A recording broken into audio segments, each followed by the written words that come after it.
So last week, we had a special message from Nitro Kurt, a.k.a. Muggy Maniac. Don't forget to check him out on YouTube. This week, I have a guest. It's probably almost Friday already where he is, but all the way from Eastern Australia is Mr. Fancy Pants. What's up? What's going on, dude? I just broke out of jail. We are known to be convicts down here, so just doing it for the podcast, bro. Damn Australians. Let's hit that intro, man. We got a new intro. Check it out. All right. Nitro is the glory. Welcome to the No Name RC podcast with your host tonight, Keenan White, aka Lefty the Great, and if you are unlucky, the Finnish village idiot, JQ. This is the RC podcast with no name, but plenty of content. So sit back, relax, and get ready for some serious bench racing.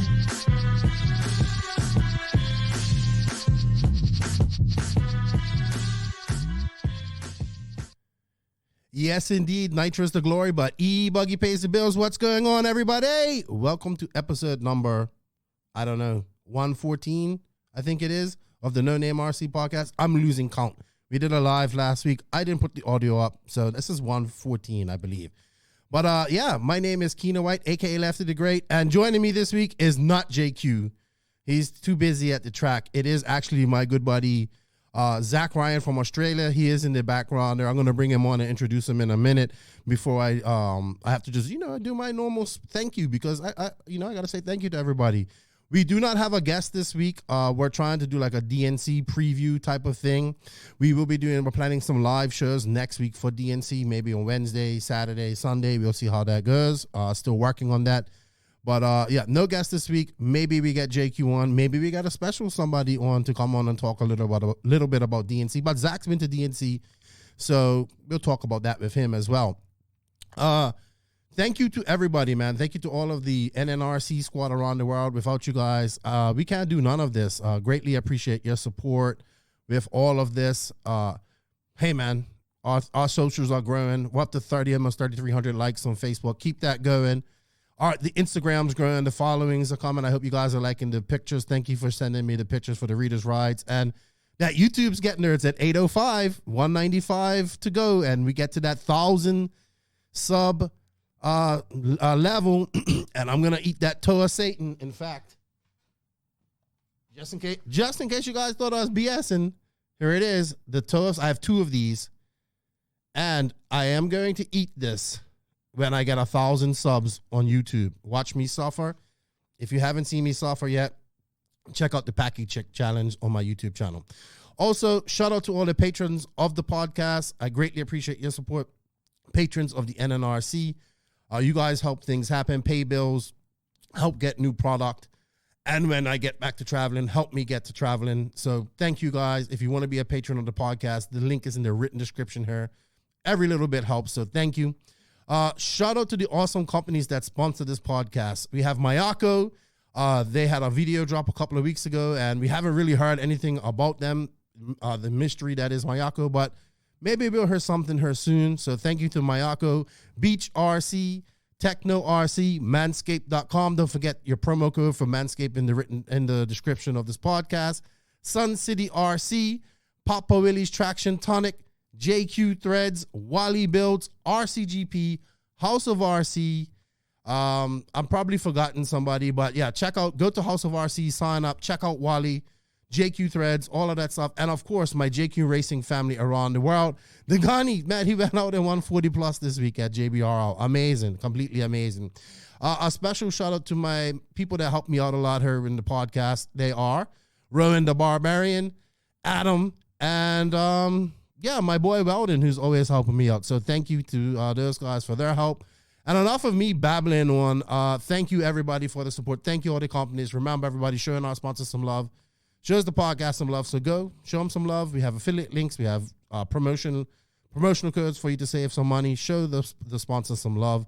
Let's bring on Zac. I think he's anxious. He's probably had a few beers. And that's great, because I love it when we get a few beers on. And we start talking RC. What's up, Zachary? How are you? I'm good, man. I'm good. Can I call you Zachary? You can if you want to, man. No one really calls me that, though. Okay, that's exactly why I call you that. I like using your full name.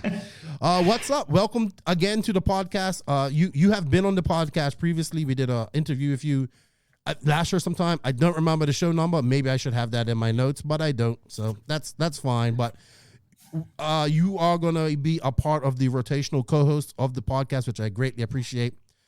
You are actually a minor, so you work 1 week on and 1 week off, so it'll be every couple of weeks that you come on. So thank you for your time, man. Yeah, man, absolute pleasure. I mean, the podcast is doing so good. I mean, it's something, that we all always listen to down here, and it's pretty cool to be on the show. Yeah. Also, thank you for your support, man. You, Ben Panic, and a bunch of the Australian guys have supported the podcast from the get-go. I greatly appreciate it. You have a blog that we post up on the No Name RC podcast website called Mr. Fancy Pants that you call yourself that. I think, Jake, you gave it that name, I believe. Yeah, well, I'm actually the Fancy Pants sidekick that JQ called me. So Ben Panic is actually the original Fancy Pants, but I guess we go in the same category if you're listening to JQ, probably. That's all right. I can't wait to get you and him together one day on this podcast. I think it's going to be so awesome. And shout out to Ben Panic as well. He's the original Mr. Fancy Pants, I guess. He's the man. Great dude. I enjoy my conversations with Ben. So check out Zac's blog on the NNRC website. It's Mr. Fancy Pants. We have 3 blogs going on my ramblings. Zac's really good at writing. And Brian Martinek also released one, Tales of a 40-plus Racer. But just to give people a little background on you, Zac, you've been into RC for quite a long time. You've written for an Australian RC magazine. Let's talk about that real quick. Yeah, so I started racing when I was 14. So, it's 20 years ago. It's pretty scary to think that it's gone that long. But, I mean, what a hobby, man. It's a passion that I love. And, it's not just about racing cars. It's the mateship. It's going overseas and traveling and having a good time with your friends as well. And, RC's brought so much of that in my life. And, people look at you funny when you say you race RC, but they've just got no idea about, the breadth of the opportunities that it gives you. And, running for the magazine was one of them, really. Like, I was racing at some major races in Australia and managed to meet the owner and editor of Racing Lines, and he got me pretty much on the books and started writing for the magazine and gave me heaps of opportunity and flew me around, a lot of countries in Asia, New Zealand, South Africa. I would never have got this opportunity without RC, that's for sure. Yeah, RC's been very good to me. Lots of opportunities, meeting awesome people. That's one of the biggest things that's been good for me. It's great because we had Stephen Best on there, and he was the editor of the American magazines, and he's extensively traveled. But you have extensively traveled in the Asia FEMCA region, so it's good to have. But you also have traveled to. You've been to a DNC, you've been to Worlds, you've been to Neo races. You've traveled all around Australia, all around Asia. So just so people know, you aren't some guy who just stays in his region. Like, you've traveled the world for RC. Yeah, I mean, I guess because Australia is actually literally in the middle of nowhere.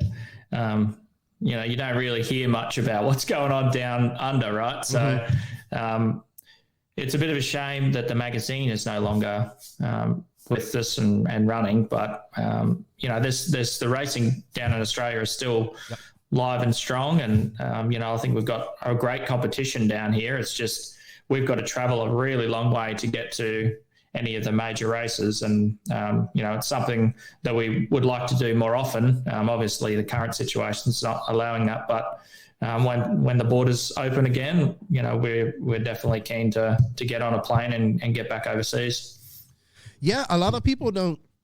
Myself, now that we have JQ races there, and I met the Dexters at RCGP, and I was amazed at just mostly Aaron and Ben. Ben was good too. But I was utterly amazed at like Aaron came there and he raced JBRL. He went to a couple of club races. He came to California and duked it out with SoCal's best and held his own. I mean, he finished third at RCGP. He did well at JBRL. And you guys have, and he's like, I would say third fastest in Australia, because you have obviously Kyle McBride. Yeah, Kyle and Alex are probably dueling it out at the moment. Both, exceptional drivers. But yeah, Dexter, he's come along a long way, man. Yeah. I haven't been able to race with him for probably a year now, because everything that's gone on. Right. But like he was super fast last time I raced him. So it's going to be pretty cool. Like when we get all back together, even in Australia, because we're all separated by a big distance in Australia, so we don't even get to race too often. So I mean, if you compare it, Australia's about as wide as America pretty is. Much. So from East Coast to West Coast, it's a bit of a trip to get from one side to the other.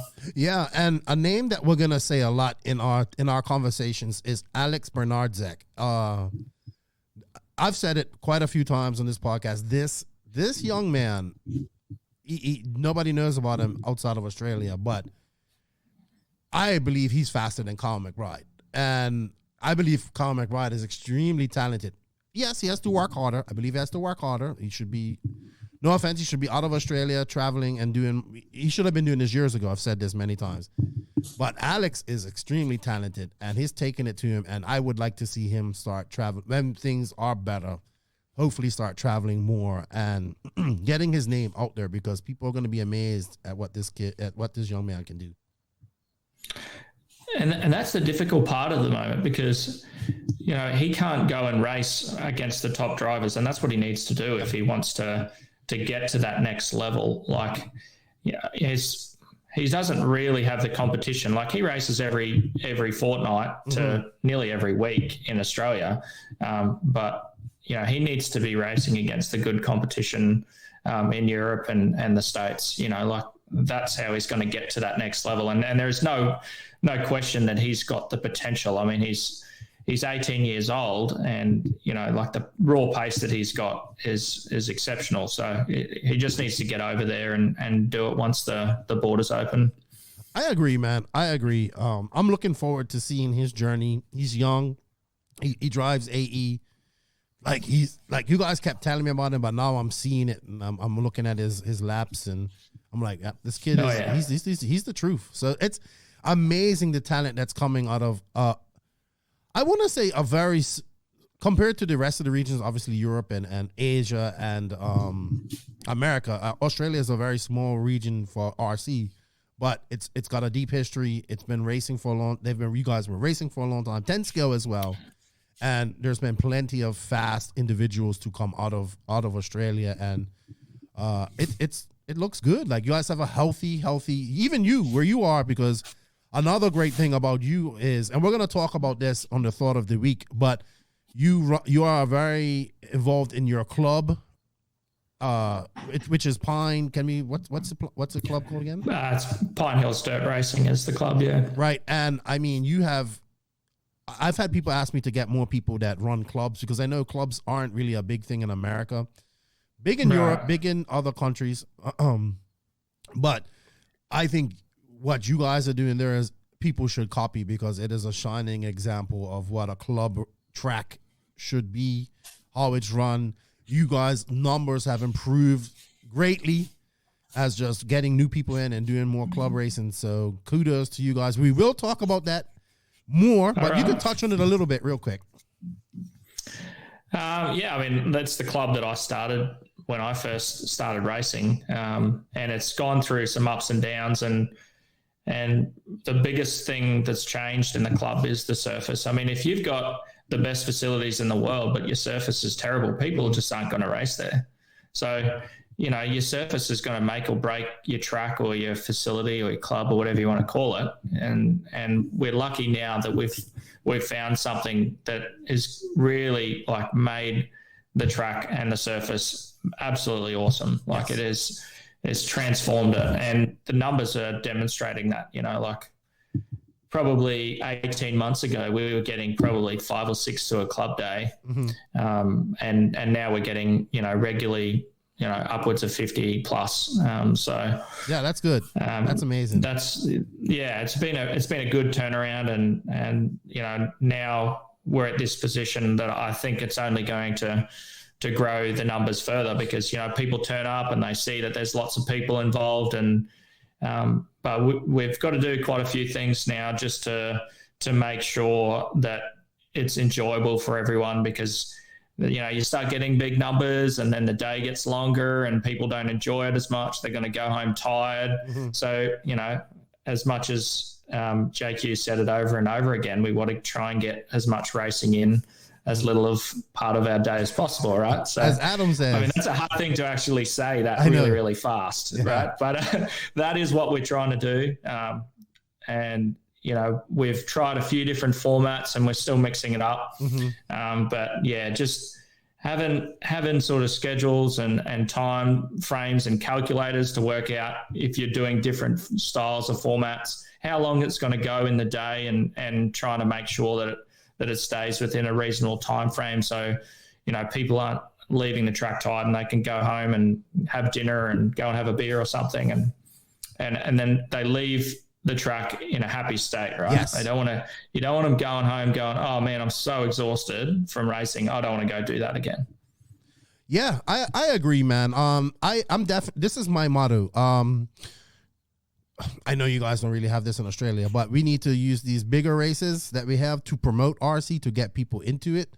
And the club racing scene is where people learn and enjoy it. And you know what I mean? Just get to enjoy what they're doing and learn, because they have people like you. I mean, even you had you released a pamphlet, which I thought was really awesome. I believe it was a pamphlet. Was it? I think it was about the basics, or like just for a new person getting in, what they can do and what, like, to help them out. I believe that's what it was, right? Yeah. So we called it a racing guide, and the amount of new people that would come to the track and they go, oh, I never knew this was going on. What's this all about? And you'd answer the same questions over and over again.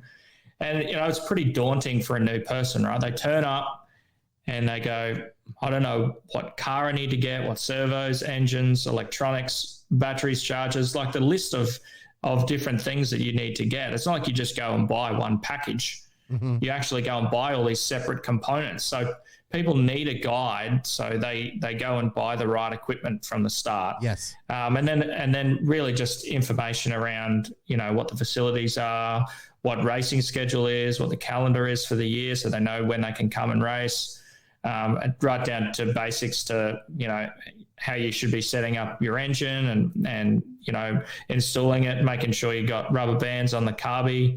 It's just a big sort of guide that they can actually read through. We had our first Australianism, a carburetor, people. Just in case you didn't notice, I caught onto that. People can be like, "What's a carby?" Carby, man. A carburetor. People. Come on, man. Who's saying carburetor? Like that's way too long, man. Oh, I just say carb, but I've never heard carby. Yeah. I like it. Yeah. So the guide's been pretty good, and it's just something that you can just give people when they first turn up. And once I've started doing it and promoting it, the people that have been turning up to the track have actually read the guide, and they're turning up with the right gear from the start. Mm-hmm. And it's just made a big difference to them starting off and on the right step, opposed to going out and buying something that's junk and having difficulties from the start, So. Yeah. There are tracks in America that are doing positive things like that too. A Mark Moon, and I'm not sure which track it is in Georgia, but they have they're really pushing for newbies to come in, and they have signs that say, hey, don't be afraid to ask questions. We're here to help everybody. You know what I mean? Because some people get... Yeah. So I need to get... 100%. Yeah. What we've been doing, we have a regular Wednesday practice session. And, it's not racing. It's just come down and you can drive on the track for as many laps as you want to do. And, we'll have the barbecue going, have drinks and stuff there. And I won't even really take my car down in most instances. You're just going down there to just help people out. And they just need that little bit of a step when they first turn up. You give them a welcome and bring them into the club. And then they stay around, they don't just come and do one one run for one day and then you never see them again. Yeah, that you give sucks. them a good experience to start with, man, and they all keep coming back, and then the numbers grow, and they say, they tell their friend that this is a really welcoming place, and then all of a sudden, you've got something that's growing and not declining. Yeah, I agree, man. I agree, and we're gonna go into your permanent track and surface when we talk about because I think that's important too. I think this is something when you come on, I think we kind of have to talk about is your track and how it's going, because I think, like I said, this is just a great example for everybody around the world. I'm not saying everybody can do this, but it's definitely some things that can be taken from what you guys are doing to help improve their current tracks. So good stuff. Zac, you know what? It's time to pay some bills and get into some of the RC news. We don't have much to talk about. But it's time for the Manscaped RC news. Zac, do you Manscape? I get to do this with somebody new, so this is fun. This part of the podcast is brought to you by Manscaped.com. This is the one-stop shop for all of our family jewel grooming needs. I like to say, I know what you're saying. Yeah, you cut through the jungle to find your manhood, and as my wife says, it makes it look bigger too. So, we have this Lawnmower 3.0. It's a waterproof LED light razor with replaceable blades that you use, and it's supposed to not nick your nuts. Because I don't know if you've ever shaved on there and nicked your nuts, but it's definitely not something you want to do because it hurts. And it kind of puts you out of commission for a couple of weeks. So your wife won't be happy, or your girlfriend or a significant other will not be happy, and you won't be happy. So Manscaped has this cool kit that comes with the Beluga underwear, which I think is absolutely great. A ball deodorant and spritzer, which I actually still have. I've been using it. Keeps just things nice and fresh on there. It's a nice musky smell. That's the best way I can describe it.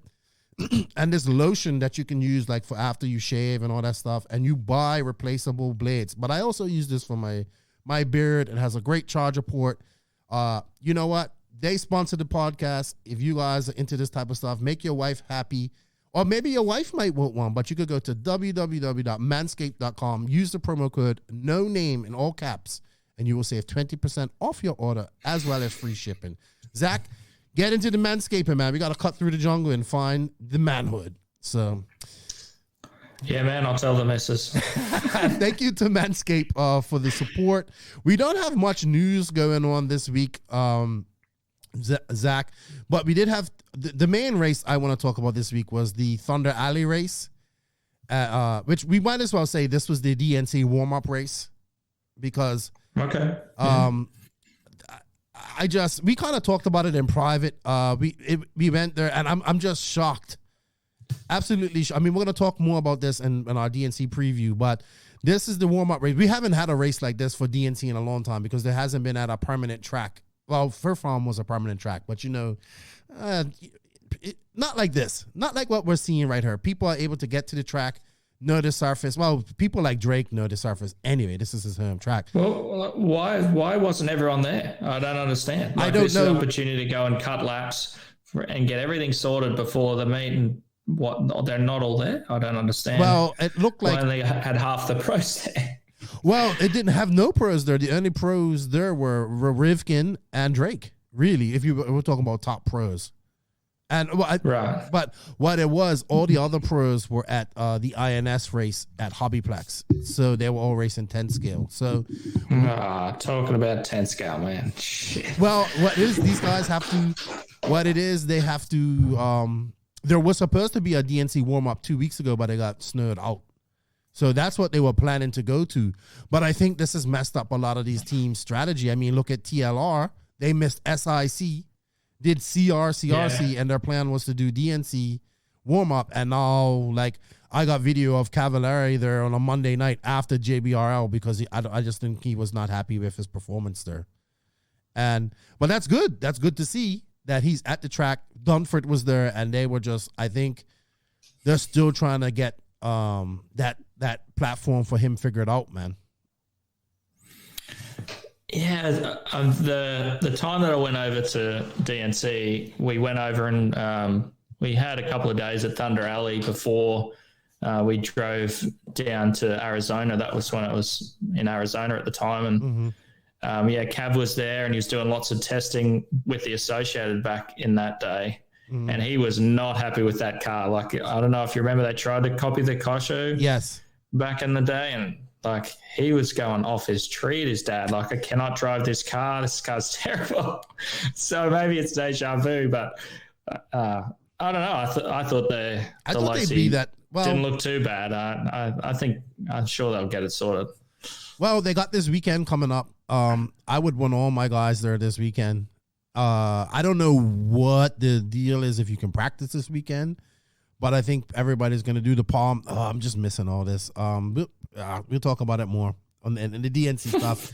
But Drake just caught up on everybody here. And this is something that I want to say. And he's going to be somebody to watch going into this race because people don't understand this is Adam Drake's backyard. He has a key to this track. He knows everything about this track. I can see Drake, and so in one of these classes, e-buggy, nitro buggy, or pro e-buggy, if he runs it, being on the podium, and at least one of, and not the 5-man podium, a 3-man podium on at least one of these races, and not 40 plus. If he races 40 plus, he'll win that, obviously. But it's interesting to see. And I just wanted to say something that I have to say, Greg Degani, holy shit. He has not raced for 1 year since last DNC 2020, and it was shitty for him. He hated it.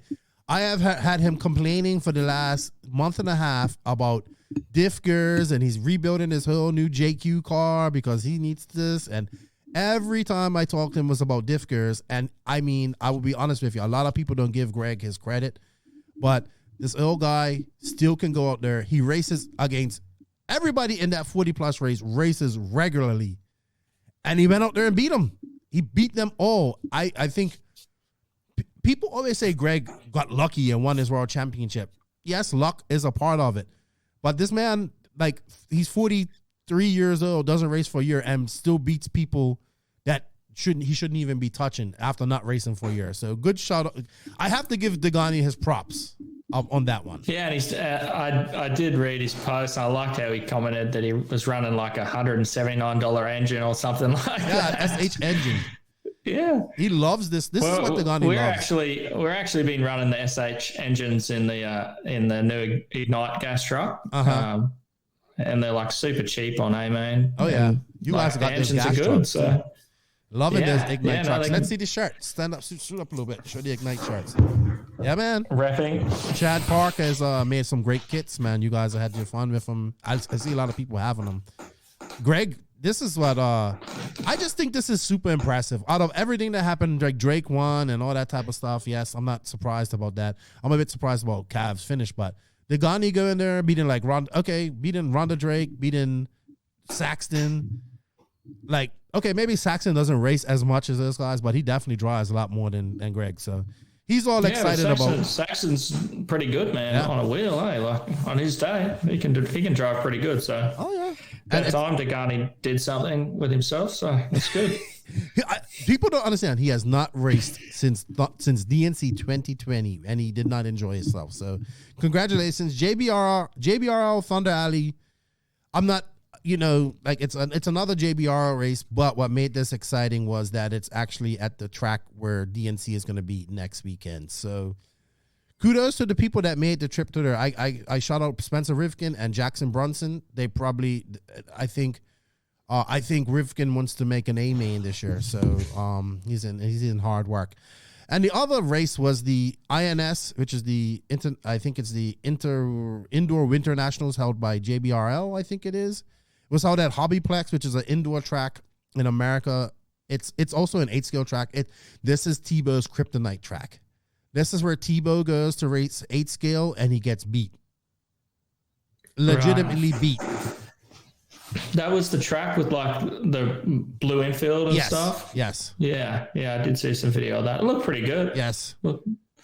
Got some rhythm section back in there again. Like a lot of the tracks, I don't know, they just seem to be like really open and flowing, and there just doesn't seem to be the slow technicality like they used to. Mm-hmm. And it just looked like there was a little bit more slow technicality on this track. It was good to see that style of track again, because sometimes you're watching that off-road open 10 scale stuff, and it just, they just can't have the close racing because it's just so fast and open. I think that it's good to see some sort of older style supercross tracks again. Yes. It's good to see.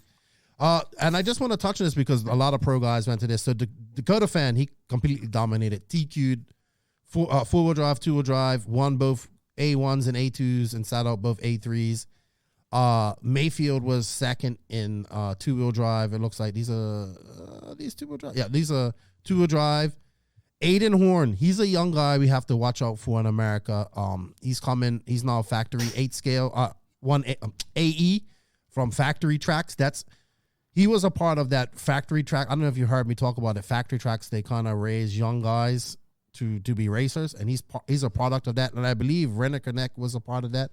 I believe Horn and Ronnefalk, who came forth, are living together and doing the RC Dream. They're actually on their way to being. These are kids. These are young men that I think we are going to see really do take it to some of these guys this year. And at DNC, Blake Champlin, Brock's brother, who's still running Associated, 8th.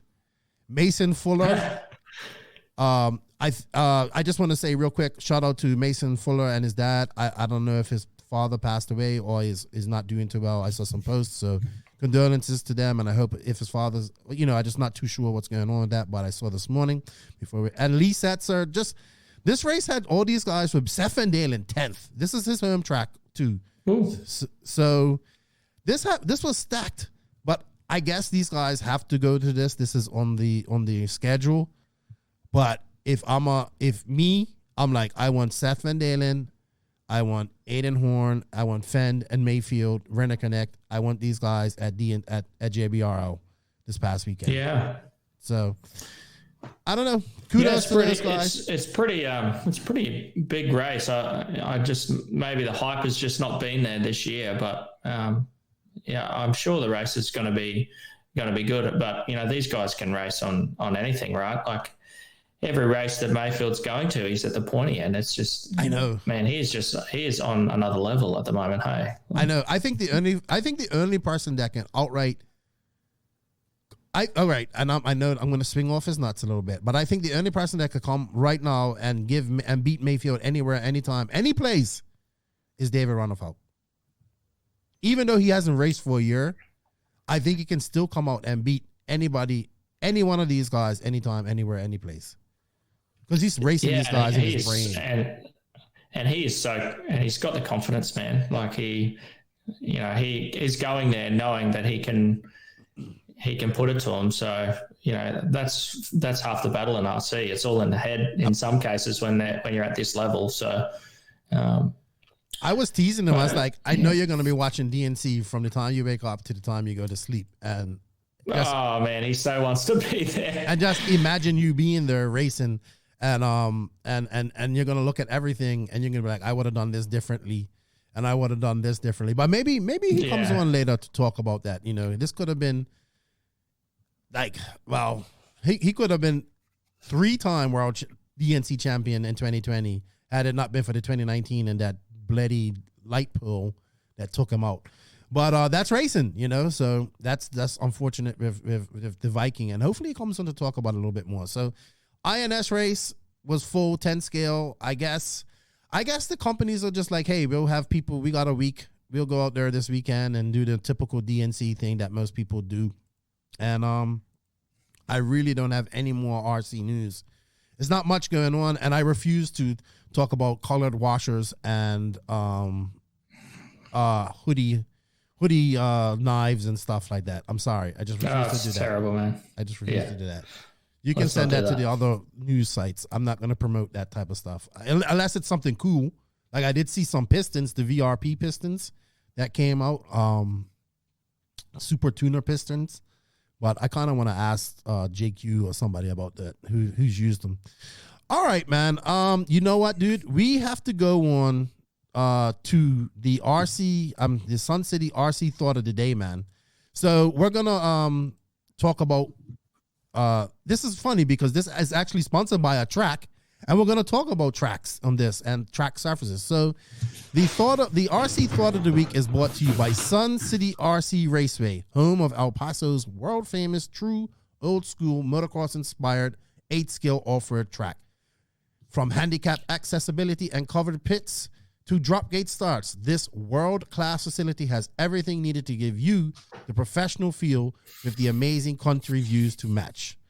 SCRC has 4 acres of parking with plenty of room for RVs, trailers, and plenty of lights so the racing can carry on into the night, and as well in your pits with well-lit pit areas. SCRC is privately owned by the Showers family, Joey, awesome dude, Christian, awesome, and Corbin, and they have over 20 years of experience in the RC business. They even own their own equipment so they can do frequent track changes because, you know, they like to do frequent track changes. And they build one-off tracks for bigger races when they have a bigger race. I believe they have the TNR race coming up. You can follow them on Facebook under Sun City RC Raceway. And thank you, Sun City RC Raceway, for bringing you the RC Thought of the Week. And Zach, this is pretty counterproductive because this is Sun City RC Raceway. It's a privately owned track, by the way. It's owned by the Shawels family, so it is run for profit, but it doesn't need profit to stay afloat because they earn the land and stuff like that. So it's pretty good. They do like to do frequent track changes, which is an American thing. I get that. Yeah. I understand that. Yeah. But what you guys are doing there in Australia is completely different. You have a permanent track. You can make small changes, but it's the surface that we want to talk about. The surface is what we want to talk about. And I think this is what we can, if people can do this in America, would make a difference. Or even if you have a track and you want to have a better surface. So let's talk about your surface at the Pine Hills RC Raceway. I think I said that right. Yeah, no, that's right. So it's a biodegradable vegetable oil. So like if you were to find a material safety data sheet, for instance, it's going to tell you that the substance is non-hazardous. It's you consume it. It's edible, right? So it's what you cook your food in. So it's not a crude oil. You're not putting something on the surface that is going to damage the ground. And like we've put it down and like there's some sections of the track which we haven't run for a long time, and the grass eventually does grow back over it, and it breaks back down again. But for the tracks that you maintain with rollers and that sort of thing, it's pretty good. Like it really cuts down the maintenance and like comparable probably to like a Blue Groove feel, but without the tire wear. You get a good Blue Groove in Australia on like some sort of pure clay tracks, and the tire wear can be quite bad. Like you've really got to be on an S2 or a really hard compound, and you'd probably be difficult to get 1 hour out of a set of tires, and they're bald.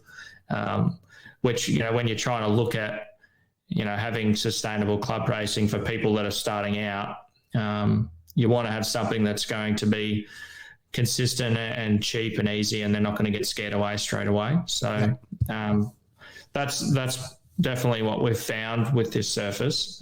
It does take a little bit to prepare. Exactly. Yeah. Explain how you guys prepare this surface. So you build the track and then you till it up. You till up the upper layer, the top layer, or how does it work? No. So we're pretty lucky. We've got 2 rollers, like quite large rollers that we sit on and drive around. So we roll the track and pack it in pretty hard.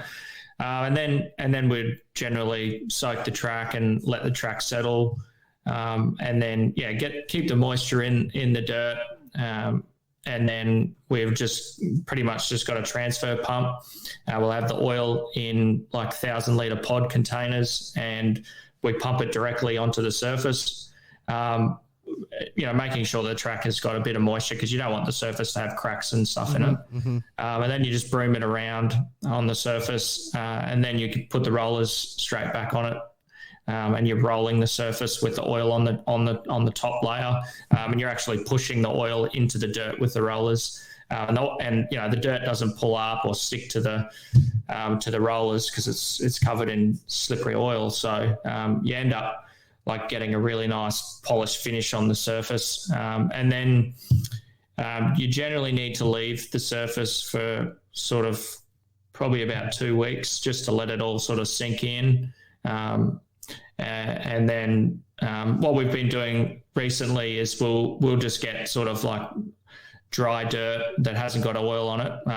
At this stage, it's been sitting on the surface for 2 weeks, and it's sunk mostly into the surface. And then we'll just broom dry dirt around on the surface and then roll the track again.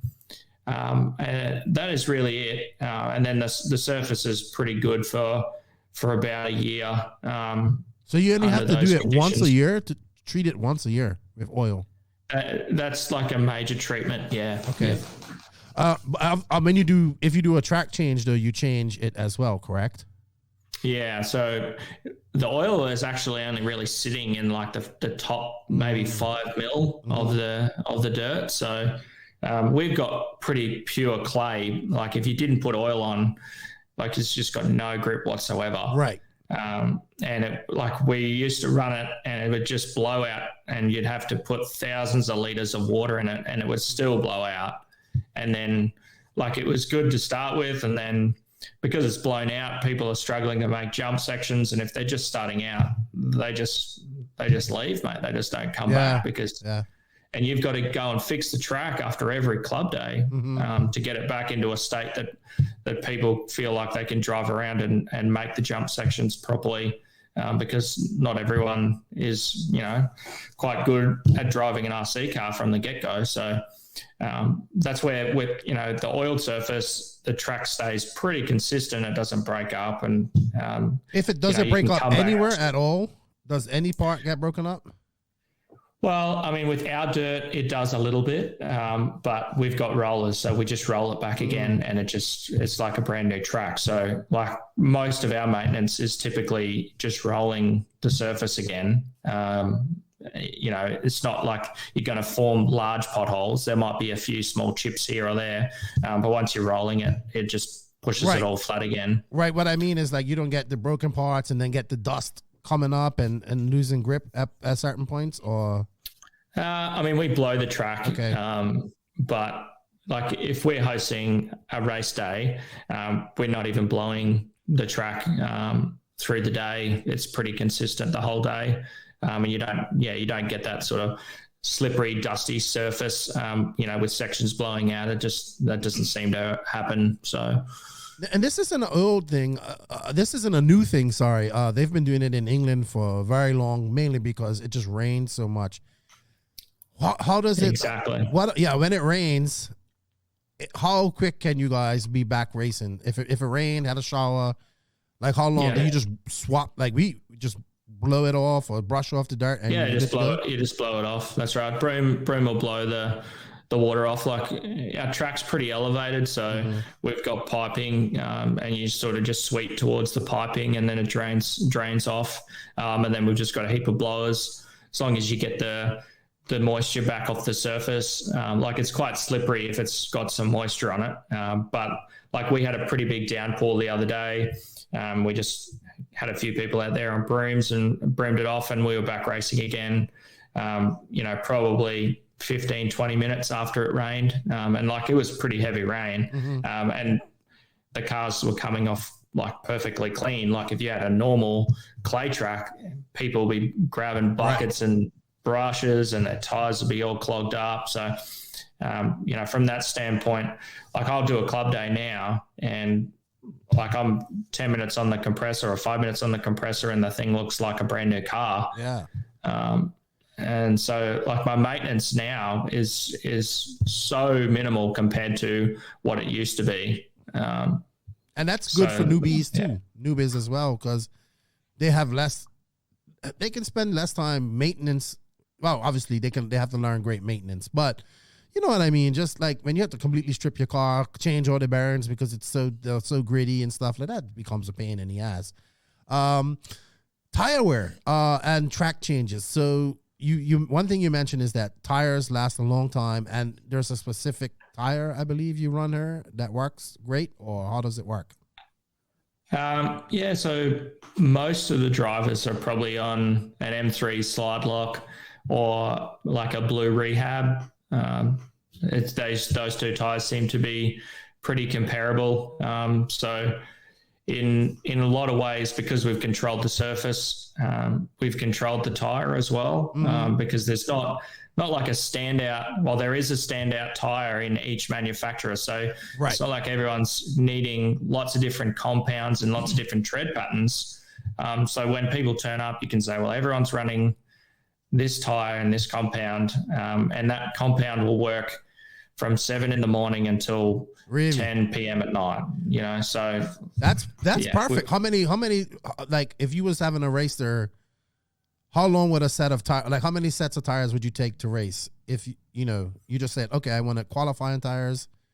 Like, how people get, we have these one runs, we want the bestest. I kind of just want to go there and just go, all right, this tire works. I need one for qualifying and maybe one for my main. One set. I think that would probably be the extent of it.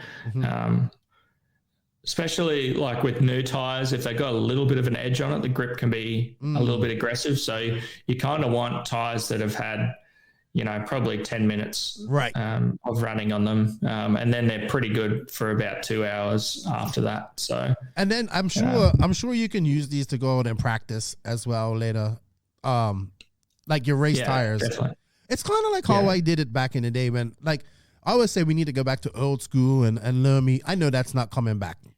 Maybe we'll have some of that, but it was back like you ran crime fighters, you ran crime fighters, you used a set for qualifying, then you put a brand new set on for your main, and then the next week you use that same set for maybe practice or your kind of like that, the following race. Yeah. And I think what you guys are doing with the oil, you don't have spec tire, but you have control tire. So you, like you said, which tire works. You don't need 5 different sets of compounds. You need one compound, one tread pattern, maybe 2 sets of tires for a race day. Saves you so much money. Makes it so much easier for the new person to just concentrate on driving. Easier. Absolutely. Yeah, and some of the drivers who have started at our club over the last year have gone to other tracks, and they are just blown away at the complexity of choosing the right tire and compound now on just a real base natural dirt. They really got thrown for 6 just at how like that is such a large component of the racing now to be fast. A lot of the times, you've got to be a tire scientist to go quick. If you get the right tire in natural dirt, it can make such a difference. While when the track is a little bit more controlled, it's more about car setup and driver ability, in my opinion, than, you can have the best driver out there, but if they're not on the perfect tire on a natural clay track, then they're probably going to struggle to be at the pointy end now with the competition the way it is. I agree. I like that. And just how big is your track? Like, what are you guys' lap times? And I would say, what's the length of it in meters or feet? Do you know? I don't know in meters. A quick lap on our the largest layout that we've got is about the 39-second mark. So so you have 2 tracks in one. You have a short version and a long version, which I think is good. Yeah, we've actually got 7 to 8 different layouts or something in the one track. So we've spent a lot of time trying to build different jumps in different ways, so you can just move a pipe and then you can have a different layout. So that way, while we've made a semi-permanent track, it can still be flexible. So one club meet will run this layout and then the next one will change it up a little bit. So people feel like they're getting a bit of variety, even though the track is staying the same. That's pretty good. That's excellent, actually. And changes. What type? When you do make a change, what is it that you guys kind of do? Yeah, I mean, it's not too bad now. I think now we've worked out the process of getting the oil into the dirt. Really putting the oil down and rolling it in. It seems to be the best method.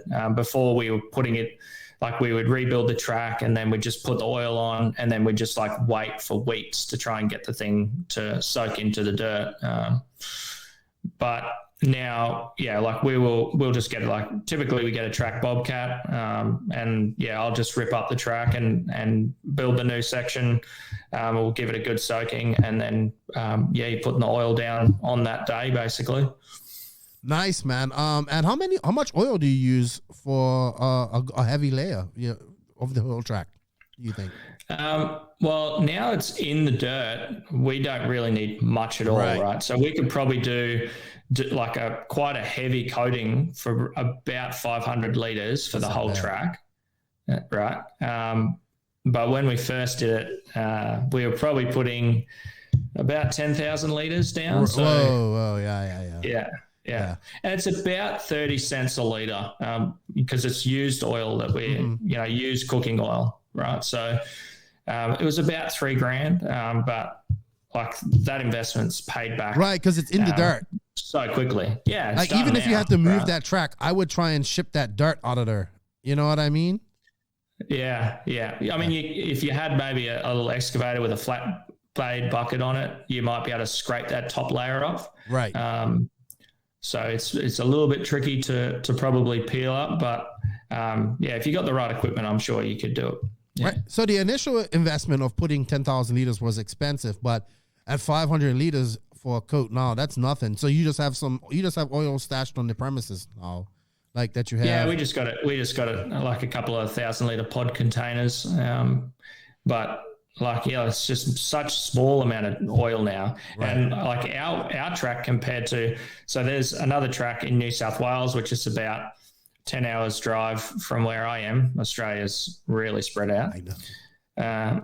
But their surface is like even better. So like we started with natural clay, right? But they had more like a road-based style material. So it has a little bit of rock in it, sort of like a grey dirt. Right. But it's taken the oil like so much better than what ours has done.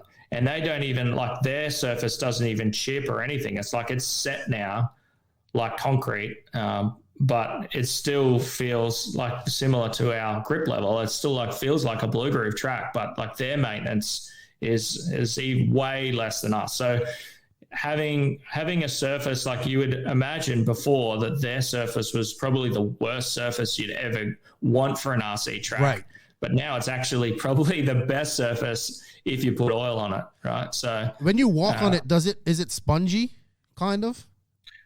A little bit, yeah. Ours definitely is. Theirs, because it's got a bit more rock in it, it's like bound together really well. Okay. So like theirs feels a bit harder than ours, for sure. And you can see like that's why if a car chassis slaps or something, like nothing's happening on the surface. Like right. I was really thinking of that, solid. Like because dirt has some sort of give, and that helps. And like for hard landings, maybe you get it wrong and stuff like that.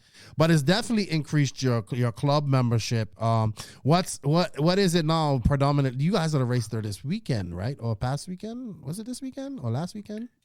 Well, we've got like a interclub, so there's 3 clubs in our region. So we're calling this sort of the unofficial state championships, mainly because of COVID and the sanctioning body doesn't really, want to do too much with the COVID situation at the moment. So we're doing lots of unofficial stuff. And I guess with the COVID, it's probably been a reset for the region that we needed, just to really get the region going again.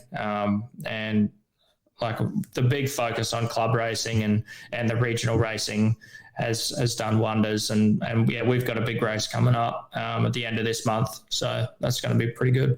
Awesome, man. I think I would like to see maybe some more American tracks go this way, like especially even just building a design where they can make more tracks in one instead of a complete and total rebuild. I know I like that about American tracks too, but I would like to see maybe they can get away with this. They got to be able to use this type of surface somewhere, somehow. And like you said, the dirt, it can still be in the dirt. They can still make their changes. It would just be, once you get this in your dirt, it kind of just stays there, I guess. Yeah, that's right. Yeah. Good stuff, man. like I said, a very great example of what you guys are going on there. What are you seeing mostly now? E-buggies or nitro buggies coming in? Yeah, e-buggies, man. They certainly look like it's just convenient. Right? Yes. You can turn up. You don't need to organize a pit man or anything like that. And probably the one big difference we see now with the oil down is you're not having to water and blow the track all the time. So the days are actually getting shorter. So like the same program and another track is going to be at least an hour longer over a day, just you watering and blowing the track. We don't have that now. So, we can just roll through the program and make the heats a little bit longer. So people are getting more track time. So having those sort of benefits is pretty big, I think. Yeah, we got a lot of flack, especially after last week's podcast about us hating e-buggy. I just want to make it known. I don't dislike e-buggy at all. I actually think it's great. In fact, I want to e-truggy, which will piss Zac off even more because he hates truggies. But I kind of said this to a guy the other day, and I know we shouldn't measure things on interest, but I said it's like this. E-buggy's growing. Yes, I like it. I hope more people run Nitro. But it's simple. The fuel nationals in America sells out in 10 minutes. You get 225 entries for Nitro buggy, and you get about the same for truggy. I said when the e-nationals in America get 225 e-buggy entries, then I would say, and I think there should be an e-buggy worlds too. It should just be along with the worlds that we have now. But I think we might have a rant this week that you wanted to rant about too. So we'll be doing that in a short time. But Zac, thank you for sharing your information about your track. We're going to talk more about it because you have format changes, stuff like that. You're going to be, like I said, you're going to be rotating in, and we're going to just pick on different topics to talk about that you've experienced that we can always talk about. So I really wanted to talk about the oil surface on your track because it's something that I've been I see the results, and I think it's great. Yeah, and the thing is that with these clubs, they can actually just do it in one corner of the track, right? So they don't need to go and make a big investment from the get-go. They can just go and put, 500 liters down in one section of their track and then just see how the dirt receives the oil. And I'm sure they'll be surprised at just how good it is. It's really transformed our club. So, but yeah, just taking a small section and putting it down, that's probably the first step, I think, to just trialing it out and seeing how it works with your surface. Sweet. All right. Well, Zac, you know what? I'm going to let you go. I'm going to go do the Beach RC bench racing Q&A right now. Then I'm going to get you back on with the Viking, and we're going to talk a little bit about DNC later on. And we got to do a rant, you and I, too. So I'll hit you back up in a little bit, and we'll talk some DNC and do some ranting. Yeah, man. BeachRC.com, the racers' one-stop online hobby shop. Choose from all the popular brands and variety in stock with super fast shipping and great customer service. BeachRC.com still has the local hobby shop feel with all the benefits of the internet. BeachRC.com is the exclusive distributor for Ultimate Racing, JQ Racing, Pro Circuit Racing Tires, Nitro Lux Fuels, and Assault RC Performance products. So fill up your cart and check out at BeachRC.com today. Welcome to the Beach RC Bench Racing Q&A. Beach RC is your one-stop shop for all your hobby shop needs. It is a brick-and-mortar hobby shop with a track. Brent and Lucas are busy. Brent's super busy right now. He's got the My RC Box Club going on. Check that out if you're into things like that. A subscription service where you get a box every month, a surprise box every month full of RC stuff. So check them out. Lucas is going to all these races. I mean, Beach RC is what, when you think of a hobby shop, that's what you think of. Like, it's cool. It's got a great bunch of product. You could go in there, spend hours looking around. It's got an awesome track, awesome people working there. And Beach and Brent put a lot of money back into the racing community, sponsor a lot of races, a lot of different things. So thank you to Beach RC for sponsoring this part of the podcast. Remember, guys, there is an affiliate link that is in the written description of this podcast. If you guys can use that, it greatly helps us as well as the podcast. So joining me this week, he's now working the middle shift. Thank you for filling in because JQ is at the track. It's hard to get him away from that track right now. I think he's probably living there. I'm not sure. But, Yeah, when he gets excited, it's now like talking him out of it. I know, because I had him lined up to come on to do this, and we was going to do some DNC talk, and it's like, man, I'm at the track. I was like, all right, cool. Thank you. No way he's at the track anymore. No. He just said that to get out of it. Probably, but I said, that's cool, but I will need you next week because we're going to be doing DNC lives and stuff like that, and I want you to come on and talk about it. So no problem. And then thank you, Max, you come on. And that's cool because you have the same knowledge as Joseph, and I want people to get used to hearing what you have to say. But we don't have much questions anyway, so let's start off. Do I want to start you off with like something that I know that's going to trigger you? No, here's a setup question. Sure. No, we're going to go setup question first. Okay, let's start setup. Tim Teddy Built Maxwell, when is the best time to use sway bars in your car, and how firm do you want them? Well, I'm pretty sure this is like a question for two-wheel drive. Yeah, because I don't think I haven't seen 8-scale cars without sway bars. I mean, I used to run them before. I mean, I took it off at one race in Finland, like the front one, and Degani took his off at the Worlds. Yes. But apart from that, like, I don't think anyone ever runs 8-scale without sway bar. But okay, so should I answer this like an 8-scale question? How to tune a sway bars? Yeah. Yes. Or should I? Okay, I'll ask. I'll answer this quickly for two-wheel drive. With two-wheel drive, what I've noticed is in dirt, you very rarely need sway bars. Most likely, you'll be better off without them in any condition on dirt. In carpet, you can. I mean, without sway bars, you'll always be all right. Mm-hmm. But if the track is like high speed and sort of quick transitions, sometimes you might get like a little bit more aggressive with the sway bars. But like in two-wheel drive, you have to just account for it with the setup. It's a preference question in my opinion.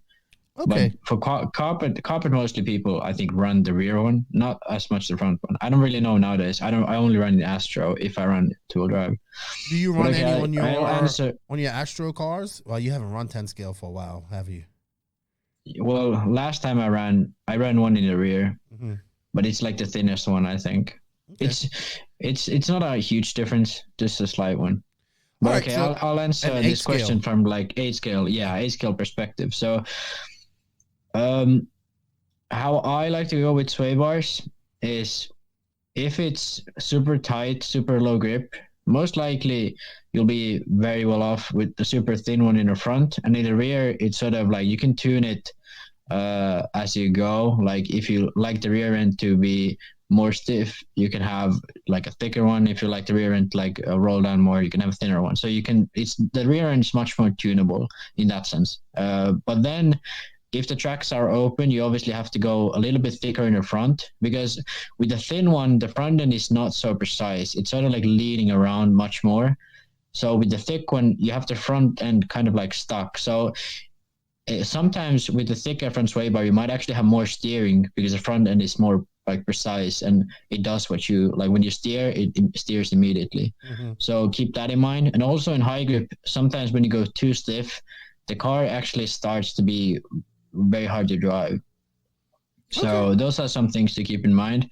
But one thing also I think a lot of people don't understand is when you run the rear hub really far back, what it does, it stiffens up the rear quite a lot, because the support, like the tires support the weight of the car. The further back the tires are, and when you accelerate, the more support you have. So with a shorter shorter wheelbase, so you have the hubs front. When you have the hubs all the way front, there isn't much support, so you really need to run a much thicker sway bar. So if you, for example, with Associated, my buddy runs the hubs all the way forward. He runs 2.8 sway bars, and his car rolls around much more than mine, and I run 2.4 or 5, and I run the hubs like middle or almost all the way to the back.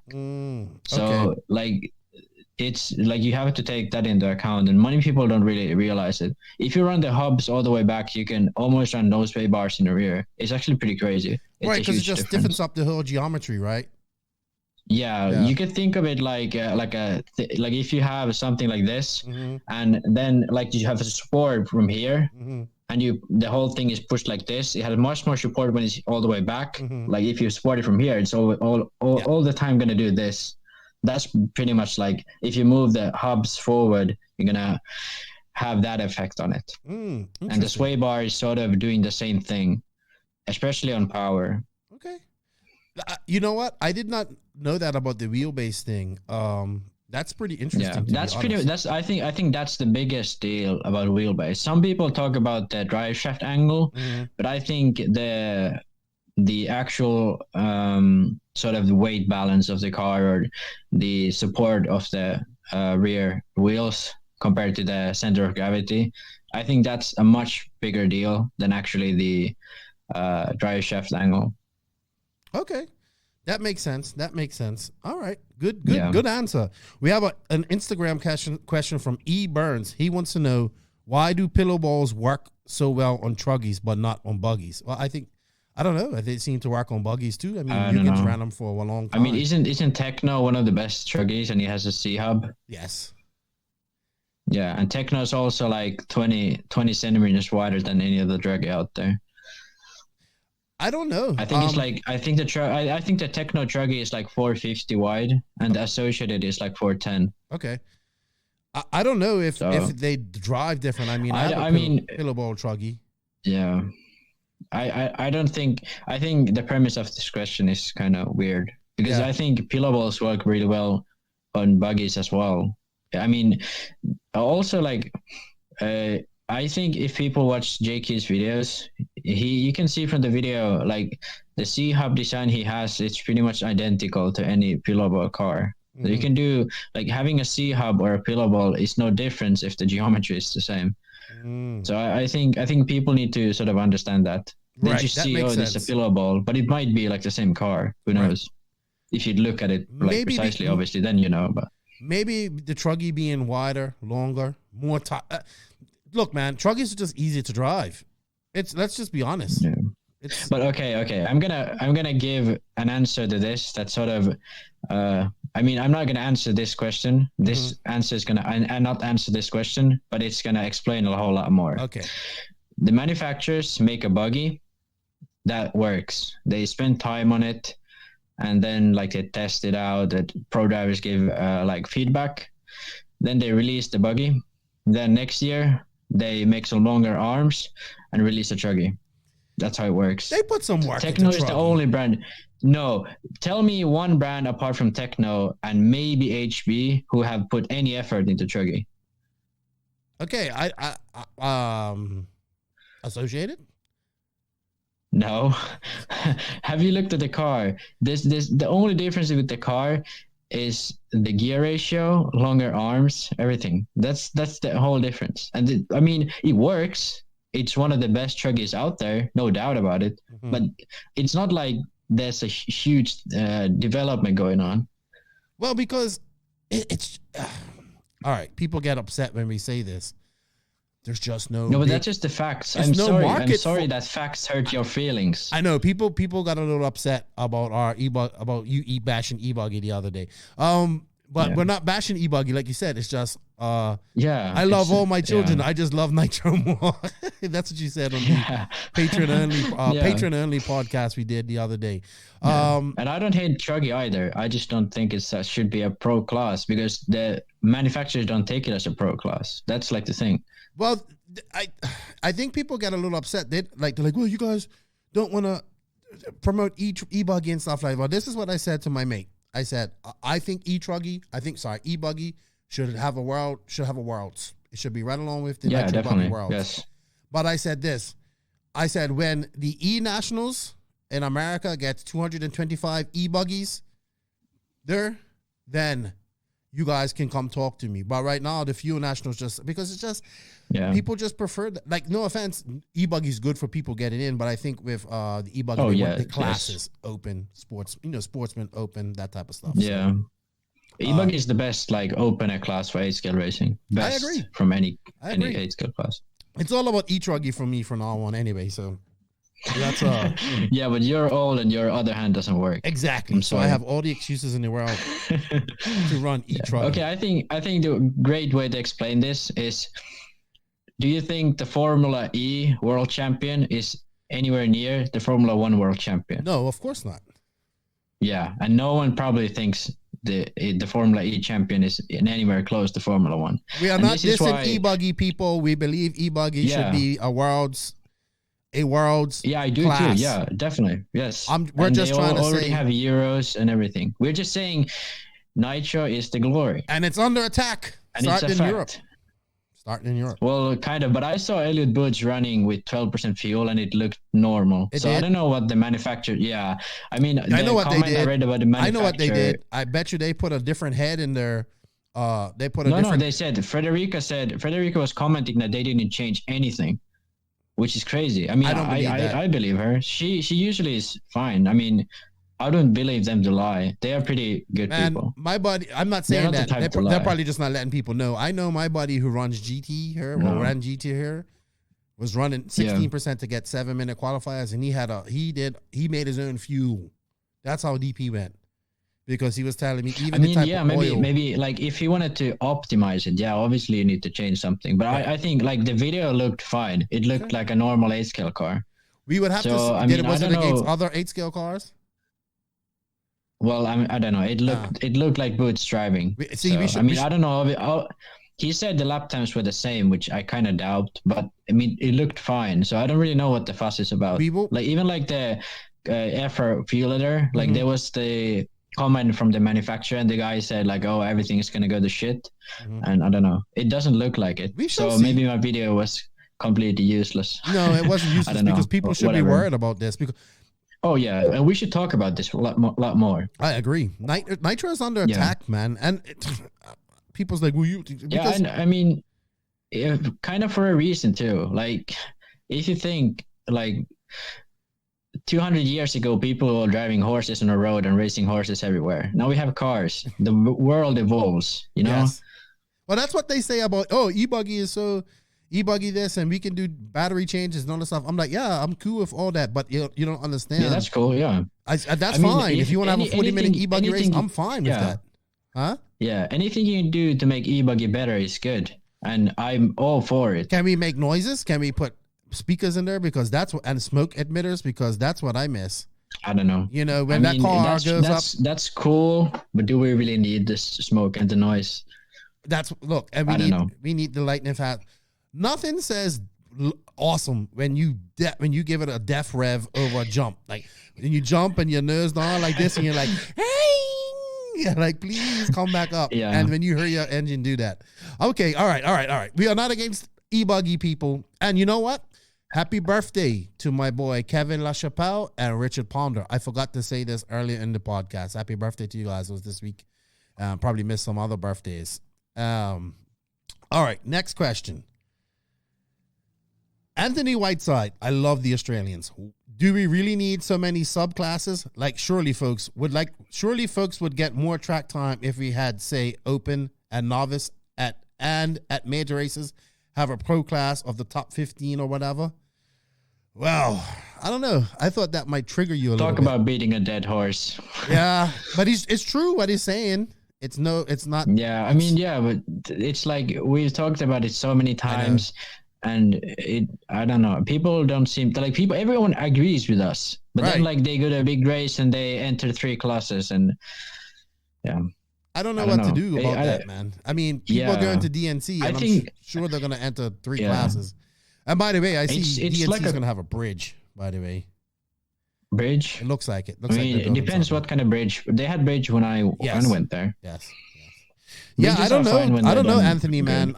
I mean, I'm all for it's just not going to, I don't see it going away. It's especially, okay, on a club level, it's needed to get entries, to get money, to support the club. I'm all for that. Learning for people. Not only that, on club level, you need because there's usually maybe 50 people tops, and very different level. So if you put all in the same class, it's gonna be like a clusterfuck. So you kind of need different classes. But in the big race, there's no point. These race promoters are gonna make money too. Let's not get it twisted. It's a business, and they have to make money. They're not doing this not to make money. Well, yeah. So, Mike Walker. Now, this is a confusing question. What is a pro driver? How do you know if you are a pro driver. Once you know what a pro driver is, how do you know if you have what it takes to become one? In this never-ending discount racing world we live in, maybe what it is to be a pro has gotten lost. I have to agree with him. You're a pro driver when your first job is driving RC cars. Yeah, when you're getting paid to race RC cars, and that's all you have to do, you're a pro driver. You're not a pro driver if you hang out with the pros, run everything that they're running, and wear everything that they're wearing, and style your hair like they're wearing, and wear the same clothes and penny loafers and all that type of stuff that they are, and act like them. That does not make you a pro driver. In fact, that makes you a fanboy, and that is probably preventing you from being. There's nothing wrong with being a fanboy. I love Ryan. I love Ryan Cavallari. I love David Ronnefalk. I hang off their nuts. I think they're great. I think Mayfield's great, but I just like Ronnefalk and I like Barufalo and these type of guys. To say all of that, you are not trying to be a pro driver. No, I'm a fan of these guys. You know what I mean? That's the difference. The problem is I see too many guys out there that think they're pro because they could have a million. Well, I think the whole having a whole bunch of names on your shirt is going away, and it's more just like wearing shirts like this, which is fine. But I just think there is no line, so people just don't know what a pro is in an RC. Because let's be honest, if you went to a track, how would you know who a pro? If you didn't know, you went to an RC. If you went to RC, if you went to DNC next week, didn't know anything about RC, how would you know who's a pro driver out there? We all look the same. Yeah, in that sense, it's kind of like a blurred line. But to me, it's pretty simple. Like someone like Ryan Lutz, I'm pretty sure he's getting paid a monthly salary. He's a pro driver. Someone like Cavallari Mayfield, they just drive the car, they get a salary. Drake is sort of technically, I don't view Drake as a pro driver. He's a professional working in the RC industry. Yes. But I don't view him as a pro driver. Yeah, I definitely, there's a lot of people out there that think they're pros or almost pros, and they do a lot of damage to the industry too, man. There's a lot of guys out there with these good deals that don't do anything. You know what I mean? Yeah. And if your first job that pays for your living is not racing RC cars, you're not a pro driver. Not even close. If you earn $1,000 a month for driving RC cars, you're almost a pro driver. Yeah, you're a pro driver. You are a pro driver because you ain't making much money. Trust me. It's only a few guys that are making really good money, and then after that, it's like, yeah. But I mean, if you make a wage that's a living wage, you're a professional RC driver. If you make like a few $100 a month from each company and you total $1,000 a month, I don't think you're going to be a pro driver for long. No, that's not a big salary to live on. Not at all. Yeah. Not at all. Especially like if you live in the Dominican Republic, you can probably live that's off not of even that enough, man. Anywhere else in the world. I mean, not to live like I live in the Dominican Republic because it's cheap to live good. You know what I mean? So yeah, and I mean, you can probably make it okay with 1,000. Oh yeah, it would be a lot. I would have to cut a lot out of my life. It wouldn't be no action figures or RC stuff coming this way. That's for sure. I got 2 kids. Yeah. What was we talking about? Oh, pro. Yeah, I don't know, man.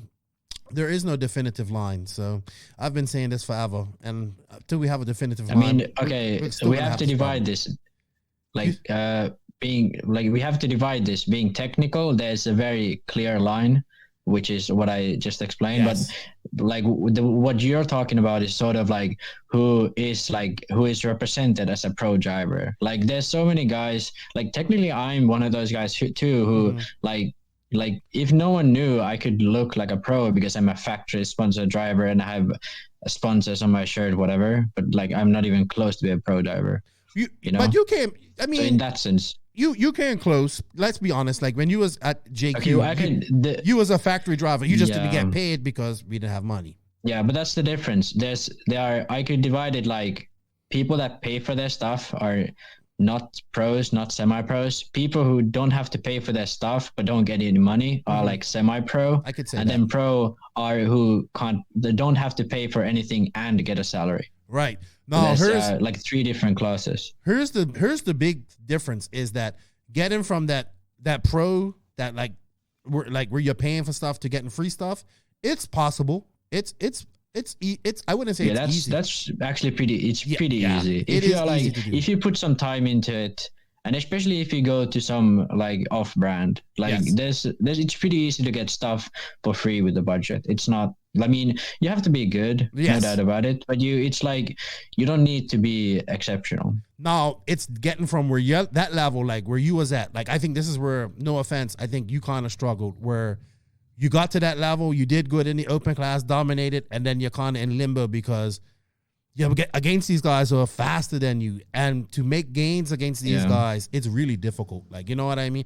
It's discouraging too. Yeah. You know, you're going out there, you're trying your best, but that's where the gains are hard, and that's where a lot of these few guys that probably could have been pro guys, this is where they left. You know, when they got to that level where like you made like a DNC, you made this big jump. Then you went to P&B, you did pretty good. You know, you didn't finish good, but you know, you qualified okay. And then like just after that, just there's small steps, and they're so tiny. Yeah. Some people I think Jake could talk about this in his video, where it's like it's really easy to get to that 1 second a lap difference. I can go to a race and be 1 second off Ongaro, and that's like if I have a decent day, I'm 1 second off Ongaro. Then if something crazy goes on, I can be like a half a second off. But that last second, that's what makes difference between semi-pro and pro. Mm-hmm. I agree. All right, a couple more questions. Justin Huglin, a fellow Star Wars fan. I don't like this question. Ronnefalk Mayfield Lutz, you got to marry one, screw one, and kill one. Let's see who you really are. I don't know. I don't want to kill none of those guys. Lutz is like religious, so I would want to marry him. I think I'd marry Lutz because I think he'd take good care of me. He's like Lutz is like a family man. Yeah. Ronnefalk and Mayfield is like, I don't know what I kind of like. I don't view him as a family man. But he is. He has a wife sort of and like a son. But he has. Yeah, he does. He has a son. But he's kind of like. I knew he had like a girlfriend or something, but I didn't know he was a son. I kind of see Mayfield like chilling out after hard days of work at the tire shop or wherever he was, at a mechanic shop, in his wife beater, chilling out, watching sports, drinking Coors Light. Like that's kind of what I envisioned Mayfield if he wasn't an RC driver, but he isn't. He is. So I mean, he probably still does that because he loves Coors Light. He loves that stuff. I don't know. What would I? Americans need to try some good beer. I tried to give him some Modelo. He didn't like it. And Modelo isn't. But I don't know if I want to screw any of these guys. I'm not into men. So kill one. Yeah, Who am I going to kill? Say. I don't want to kill none of them, man. I don't know if I could kill any of them, really, to be truly. Who would you kill? Lots, I couldn't kill lots. Mayfield, killing Mayfield is like getting rid of the fun. Like he adds some fun. And I like David, so I can't kill him. Yeah, David is. Yeah, but we have to kill David. There's no other option. Well, he's gonna. If we don't kill David, he'll kill us. Yeah. So I think we'd have to kill him. David would kill us. Definitely kill David. If David would kill us in a heartbeat, I think so. In a good way. So official statement. In a good way, the he'll kill us. NNRC podcast will go after David Ronnefalk.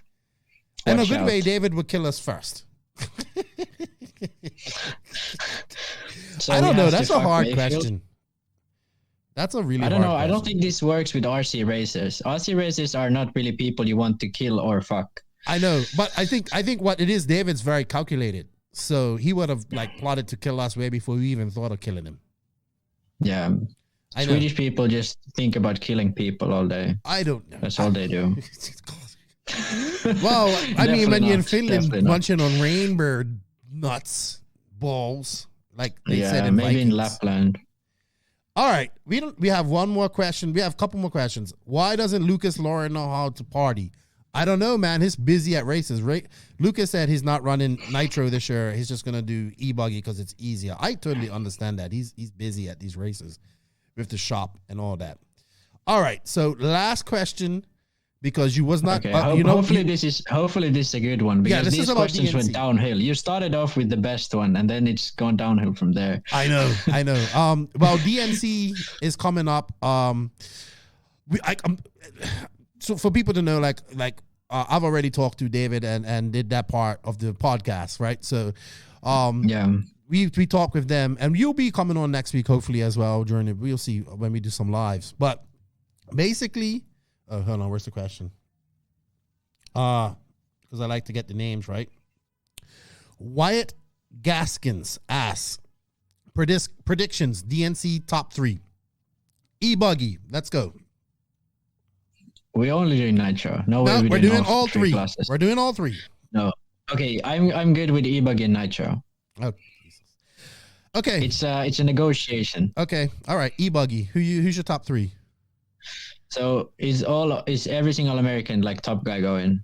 No, it's all gonna be all Americans and Ty. Yeah, but everyone is going though. Like Ty and Lutz isn't going. Lutz isn't going. What? Yeah, he's not going. Maybe I need to kill him. We need to switch our answers. He's not going. Okay, E-Buggy.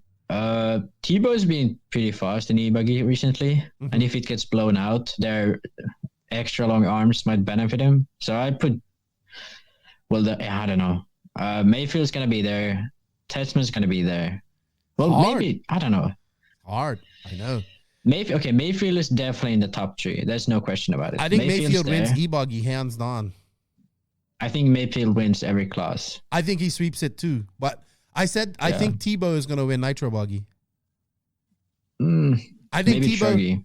I think because Tebow was then this is Thunder Alley, not But last year Tebow was fast, a fast second. Was it? Yeah, he was second. All right, well, third because Mayfield was second. All right, yeah, but it was Ronnefalk won. Sorry, yeah, but yeah, he was okay. But I think he might win Truggy because he's been really good Truggy recently. But I think E-Buggy, I think the podium in E-Buggy would be Mayfield wins, Tebow is second or third, and then who would be like the last one? I think Fenn's gonna be in there. Maybe Nitro. Well, it's Thunder Alley, so yeah, he could be there. Well, it's 10 minutes. If he was like. Yeah, but if he was Paris, then Fend with that TLR rear end wouldn't be anywhere near. Well, but like Thunder Rally, he could be okay. Well, I mean, Cavallari was out there Monday night with Dunford practicing because he didn't have a really good JBRL. Yeah, but he finished 5th at the JBRL. Yeah, I'm gonna tell you right now, and I said this on the podcast already. Drake will be on a podium in Truggy, E-Buggy, or Nitro Buggy. I think he's gonna be on one of those podiums, like the top 3. He might TQ around, but he'll not be in Drake podium. Can win Truggy. No. Drake can win Truggy at DNC. Against Mayfield with same equipment. That is his home track, dude. No, I mean, come on. It's Mayfield. He blasted Rivkin out of the water this past weekend. Oh, we forgot. Oh, yeah. Actually, well, Rivkin is not that good in E-Buggy. I think Rivkin is on the podium in Nitro. He hasn't made the A main at yeah, but this is Thunder Alley, remember? Right. So, and he went this weekend to JBRL. So we're not. Yeah, and he might be a sneak. He could be a dark horse. And then I don't know how he does it, but he's been really good in Nitro recently. He's not. Yeah, he's been okay. He's like a sleeper. He's like every race he's either second or third. He hasn't won much, but he's been always second or third. So he's gonna make the podium again. All right, no problem. So let's talk about Nitro real quick because we're going for 30 minutes on this. Who's our last one for the E-Buggy? Mayfield, Tebow, Fend. I'm gonna throw Fend, Ty, or Seth Van Dalen. Or no, if it was Paris, then yes. But this is Thunder Alley. I think and like Seth the done, regular Seth's guys done well at Thunder more. Alley. That's how he broke into the scene in 2019. He at that race with Miguel's race. Buggyland that they had after RCGP. They had it after RCGP. I don't know. I haven't heard about it. That was like a kind of small race. Yes, but it had some. I don't know. I think some guys there. These guys know this surface. Guys like Mayfield, Cavallari, they know this surface for many years. Yeah. Drake, it's gonna be actually Cav might be okay in E-Buggy though. I think Cav. I'd put Cav over Fend in E-Buggy. Okay, all right. In Nitro, I'd put Fend over Cav. Really? No.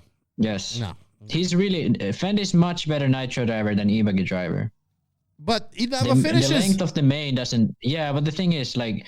Yes, that's the issue. Like, if he finishes, then he's gonna finish. All right, like better than Cav. All right, so I'm gonna say this. I wouldn't be surprised if Mayfield sweeps this, but Yeah. I think hasn't he swept like the last 3 or something? No, but he has apart from Ronnefalk winning. He swept DNC before all 3 classes.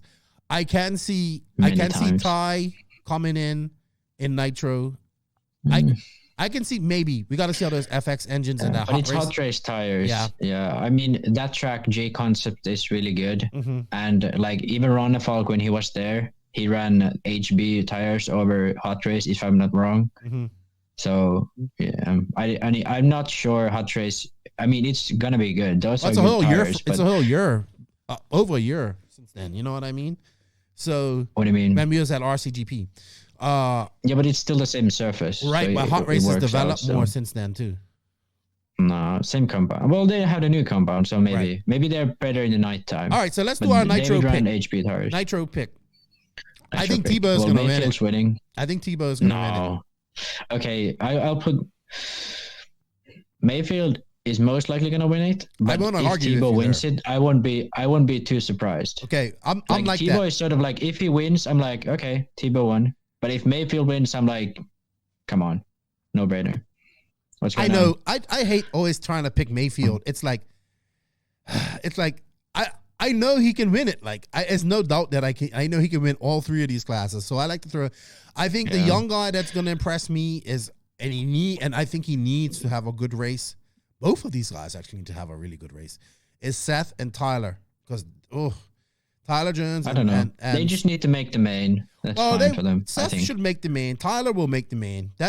Tyler will be good. Yeah. And then I think we're going to see some of these young guys. With Tyler and Jeff, what they need to do is do consistent top 5s, and that's enough for them for like a few years. Seth. Oh, sorry. Yeah. But anyway, like Seth and Tyler, like if they win like races like this, that'll be great. But if they win DNC and then don't make the main at some other race, that's much worse than finishing 5th in both of these races. I think, because like one hit wonders happen quite a lot. Yes. But consistently fast racers are really not that big, not that common. Yes. You know, that's what I'm meaning here. I agree. I think Tyler wants it more. I think Seth wants it. I don't know, but I think Tyler's more aggressive. Does that make sense? I haven't seen them drive that much. Well, Tyler won PNB that year. But I think Tyler has been really inconsistent since. Seth's been much more consistent. Yes, well, also Tyler was also trying to do school, finish up school, doing last year, and all that stuff. Now he's actually like not doing school and focusing on RC. So and he's with Tekno now, which I think is better suited for him. Yeah, I think Tekno is just going to have so much information coming in through their pits at that track. You know, they have so much time on that track. Yeah, that's why I just think Tekno is going to do really well there. And then obviously Mugen with Drake and relaying information to Mayfield. Yeah, and you know Mayfield, even though he doesn't go Thunder Alley like that much, he knows the track so well. Of course, like almost like not as good as Drake, obviously, but he's got it down. We're gonna see one of these young guys in the main, or a few of them in the main. I think, like a Renner Connect, that's definitely a Renner Connect, Aiden Horn, maybe a Fuller, because Mason Fuller's been rest in peace to Mason Fuller's grandfather. Well, okay, yeah, the Europeans make quite a lot. The Europeans make a lot of room in the main, so there's gonna be a lot of like new names there. No Robert, no Canas, no Ronnefalk, no Barufalo, no Boots. No Ongaro. So that's 6. Okay, yeah. That's all right. Yeah, that's only like half of the main. Right. And let's say like last year there was Ongaro was in the main, Canas. Figueredo was in the main. Badier didn't go. Yeah. There were 5 European guys in the main, I think, last year, and it was more the year before. Yeah, so it's been like half and half of past few years. Yeah. Europeans have been really good in that race for some reason. I know it is. It's a great race for Europeans. Even Boots. What about someone like Spencer Heckert or Camden Lime? I think those kids are really fast. I think Speckert Heckert makes the main. He made the main last year. What did I call him? Spencer Heckert. Spencer Heckert. Spencer Heckert. Yes. Heckert. Yeah. He has to. He will make the main. I think he can also do very well. Depends on how that S. Look, man, when I was there for RCGP, man, Canas looked good out there. Like, you know what I mean? So Canas looks good everywhere. Well, He drives really uniquely. Yeah. I really love watching him drive. It doesn't look very nice. It looks really violent. Yes. But it's like he's somehow very aggressive and violent and still in so good of a control of the car. Yeah, I saw you tried to emulate him on that one jump up on the top level that had a big pothole in it. I watched you hit 3 times in a row. And I'm like, Canas could go through that aggressively and do it, but you can't, Max. So stop doing it, please. Go 10 centimeters that way. But it's gonna be interesting. We definitely have to bring you on next week, one of the lives, and we talk about it.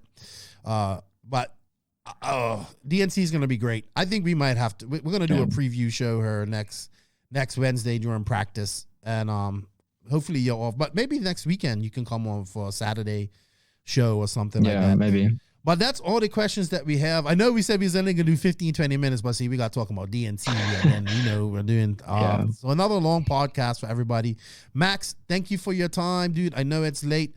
Let's link up next week. DNC is coming. We're gonna start taking notes because we got to sound like we know what we're talking about her next week, because what do you mean? Of course somebody has to, like, we're not going to be there, so we kind of have to bring some excitement. Now, of course, Live RC will be doing a good job, so we'll be doing them, and Wally's going to be there. I'll be looking at people's lap times and calculating like who's going to win by looking at just the times. Good. Data that's science. your job. That's your job. And you say that, and I'll agree or not agree with you. All right, everybody. Thank you for all the questions. Tune in next week. We got some plans. We got about 3 live shows next week planned for you. And hey, Max, thank you for your time. I'm gonna go on to it's weird because I'm kind of recording this, but now I go on to the main interview, which is about DNC with David and Zac Ryan. So thank you, dude.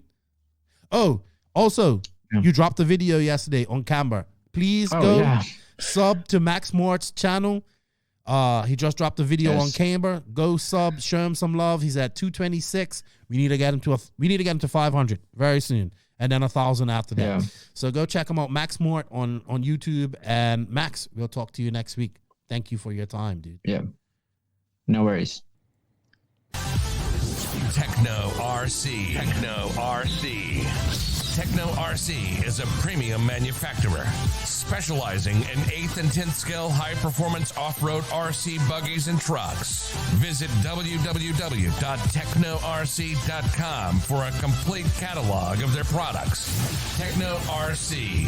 Excellence in engineering. #Tekno Takeover.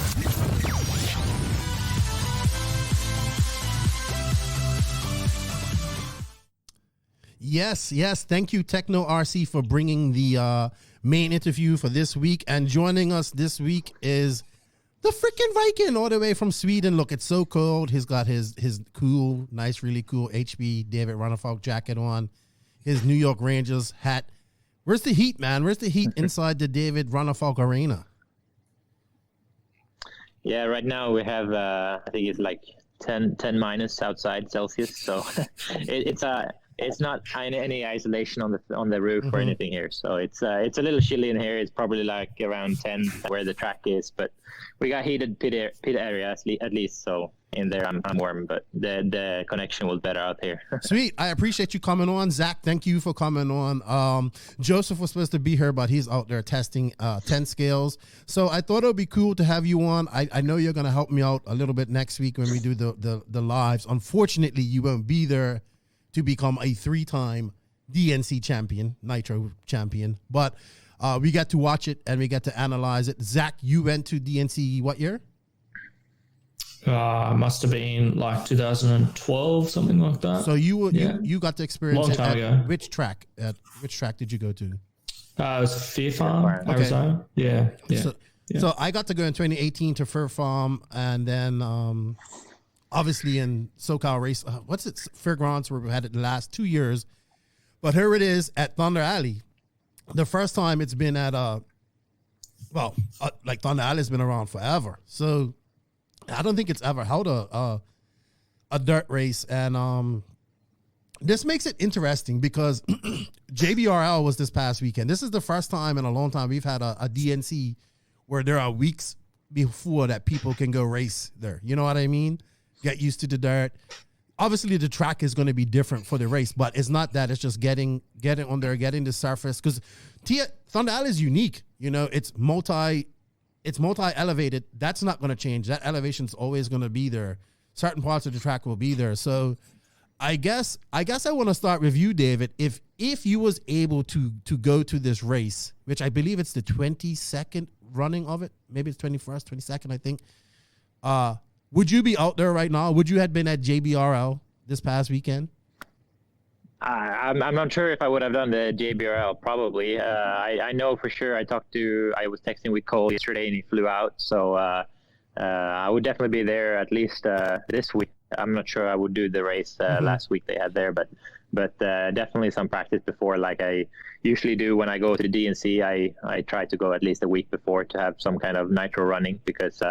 Normally, not every year that I make the Montpellier, I basically don't have any nitro racing in me since a few months back. Right. So it's always good to come out and do some testing and get track time before the race starts. Right, and just for people to understand, for nitro enthusiasts like myself and Zac and David, DNC is like my third race of the year now, but it's the Super Bowl of our race. So it's like SIC, which I watch. And then there's the Montpellier, which would have been before this, which would have been like the Euro warm-up. And what I always liked about DNC was that this race attracts everybody. It's like a mini Worlds. It's kind of like Neo was the indoor Worlds. It attracted people from all over the world. Maybe not as many as Americans in the later years it did.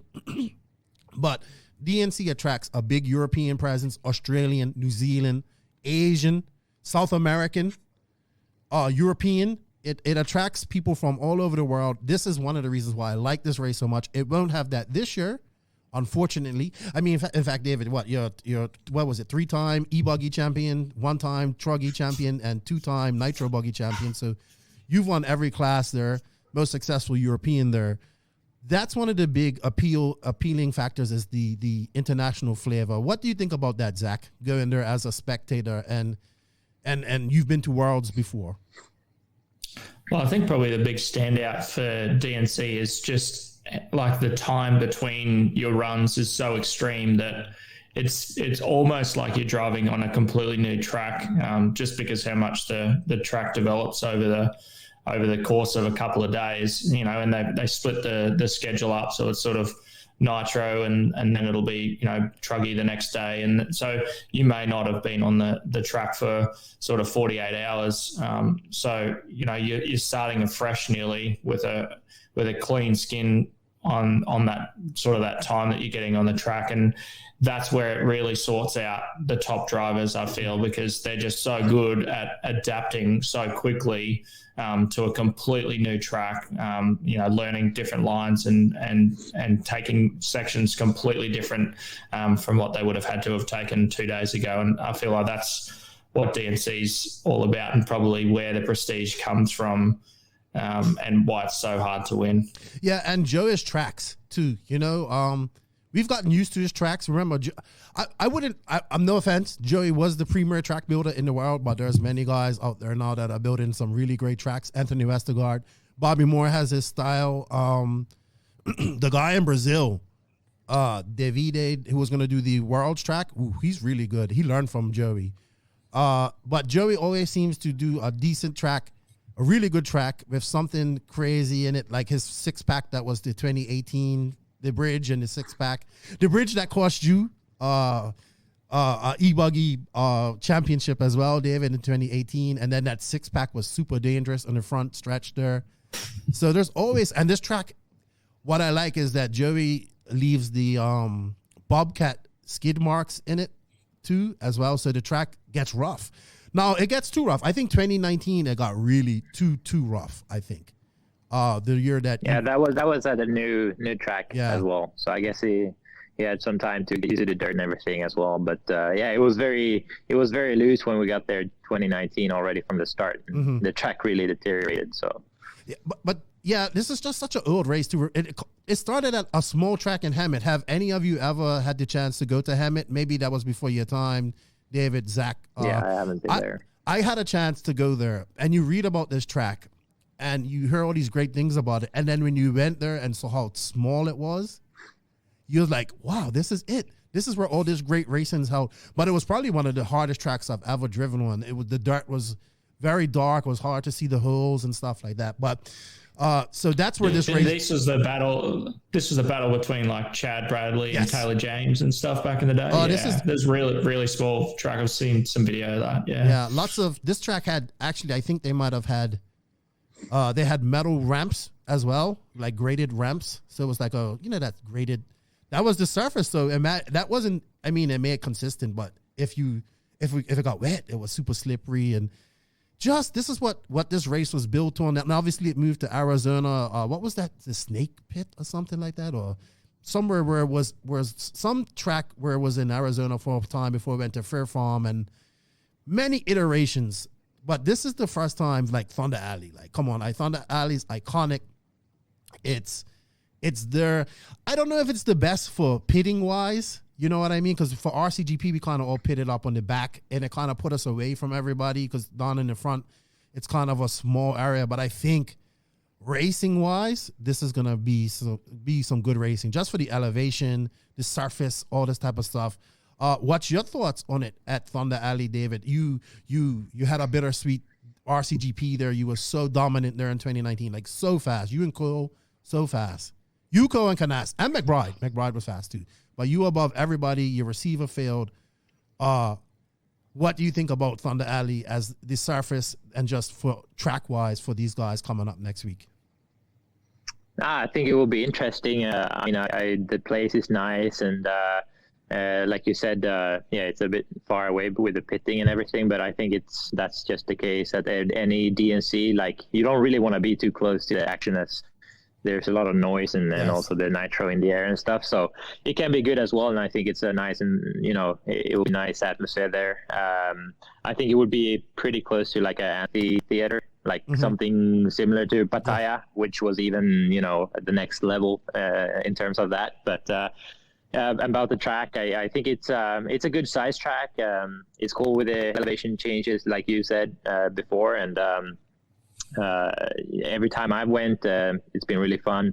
During practice days, they usually leave it dry, probably longer than they will at the race. So I don't really know what to expect for the track. But once they leave it dry, I know it wears a lot of tire. It's pretty hard on the chassis and stuff because it gets really hard packed in the races. But they would probably water quite a bit, and also there's quite a big difference from running in the day and in the night. Because in the night, the moisture stays in the track, and it actually it won't dry up during a main or anything. So people have to take that in mind as well when they choose tires and setup wise and everything. And I think we just had a really good setup and also tire program there at the RCGP that really excelled my speed around the track, and also. Obviously, Cole was going fast, so yeah, the car actually, it works really well on American style tracks, and it would be awesome to go there and try to get another title. But I guess I'll have to sit back home and cheer Cole on and the other guys in the team. Yeah, the HB team will be big there. You got Tyler Braun. He'll be out there, and it's going to be packed. HB is really big in SoCal. Let's be honest. Unfortunately, this isn't going to be as good as the other DNCs because it's primarily going to be a big SoCal race. There are going to be a lot of people traveling. Maybe not as many from the East Coast, but Midwest. A lot of the fast Midwest guys are coming up. Texas guys. So in lieu of the European guys, which would have been usually it's you, Canas, Boots goes. Who else? Badier. I would like to see Barufalo goes a lot. Barton. Yeah. And I would like to see Barton go and more Euro. Angaro last 2 years has gone there. So it attracts a big and European contingent. More than I would say that goes to America, goes to Europe. Definitely not as many Americans go over to Europe, unfortunately. Like maybe Neo was like that. I don't know. Maybe in the last years. I would say Neo was close to something similar. But we don't really have any other race like that. And I also think for the Americans, they don't like to go to a permanent track over in Europe, which, we have mainly permanent tracks. Maybe they make some small changes from year to year, but I think that's a big reason why they don't want to travel. It doesn't make any difference. The Europeans have been going to DNC and doing well every year you've gone there. When was the first time you went there, David? Well, how old were you? 2012. Okay. It was in Fair Farm, yeah. All right, so same year as you, Zach. Did you meet him at this year, or did you know him at this time? No, I didn't know you. I didn't know you at all then. So yeah, I was probably running some dodgy brand back then as well. So I was like down the back with the plebs. You know what I'm saying? Yeah. What? How did you make out at your first DNC, David? Wow, that's a good question. 2012. I don't really remember. I know I made it main. I'm pretty sure. Maybe mid pack somewhere between 5 and 10, somewhere around there. Well, you were still young. 9 years ago, you was 15. Yeah, still young, man. Still young. No, he's getting old now, man. Yeah, you're 25. You are on the way out, man. You are completely on the way out. 25 a month. Yeah, well, we should have a birthday party for you.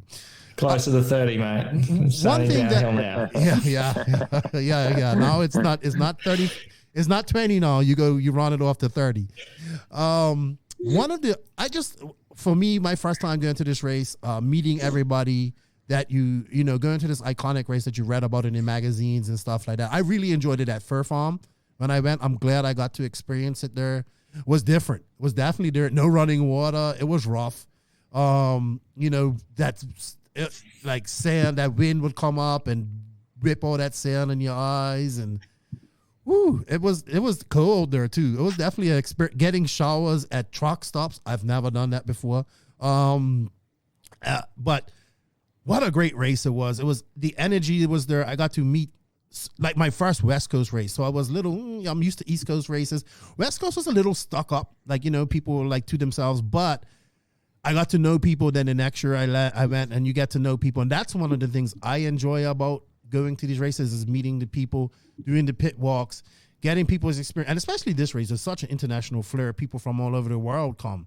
So you get to talk and meet them. And obviously just the racing, man, just the awesome racing. Zach, you've only been once, right? Yeah, just once. Okay. That's right. That was enough for me. Yeah. No, you're like me. You don't like to go. You don't like. I always say this. I like to go to DNC. I do not like to race DNC. I would like to do it one day. But I'm pretty happy doing some laps on the Monday after. But it's definitely a difficult race due to the amount of entries. I do like that it's split up.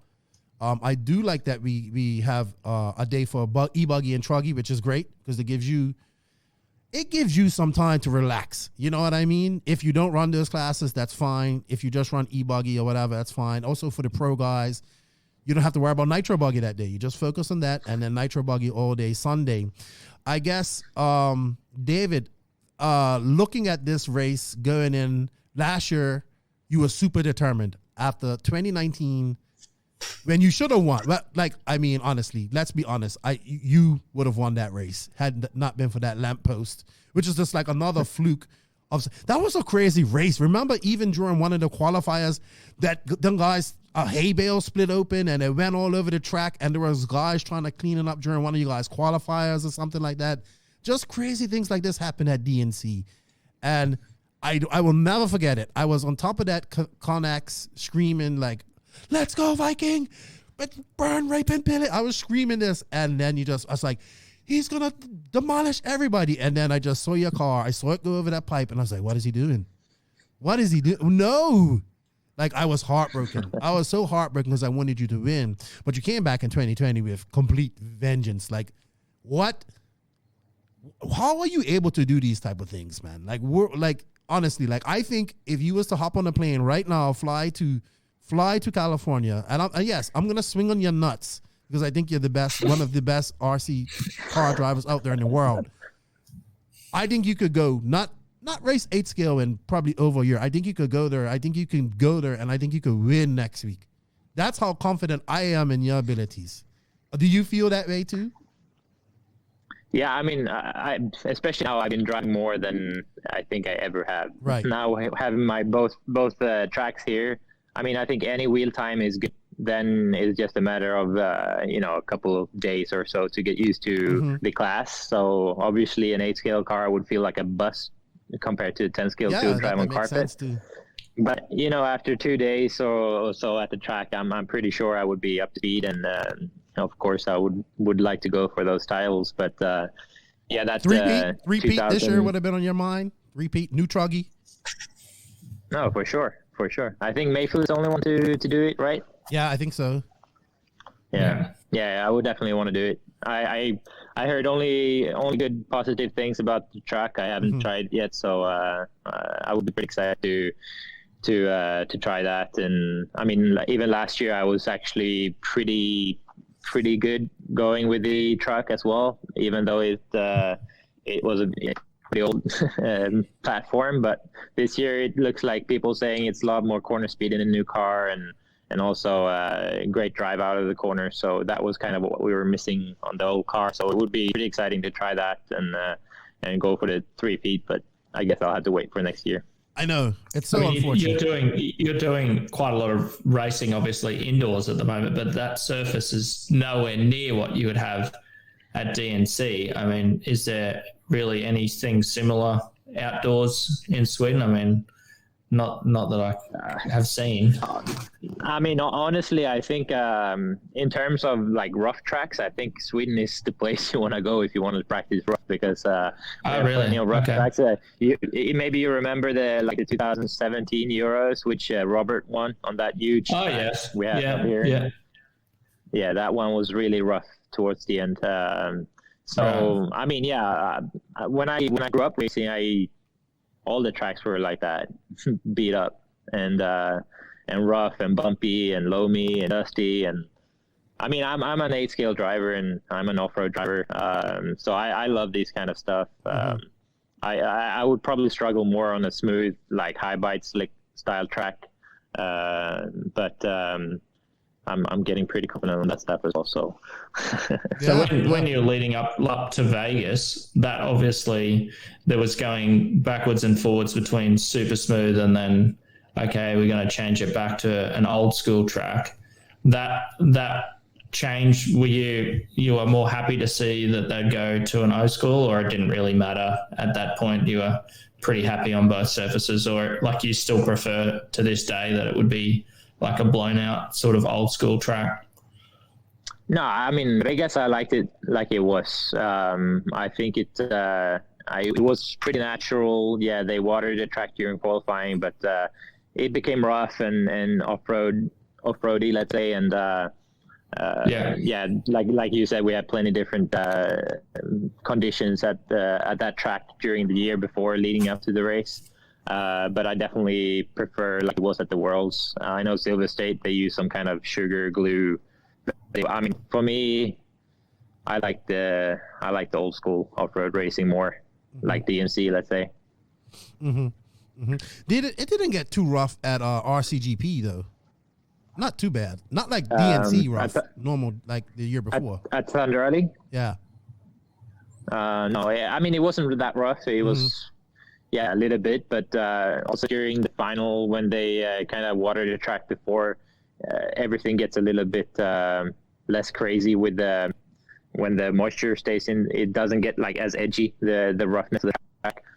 If it's dry, it's more like sharp edges, and you'll feel the bumps more, let's say. So yeah, I think that's a difference as well. Yeah, it's gonna be interesting. I think what we're gonna see, like I said, is these young guys. We're gonna see the Renneconnects, the Horns.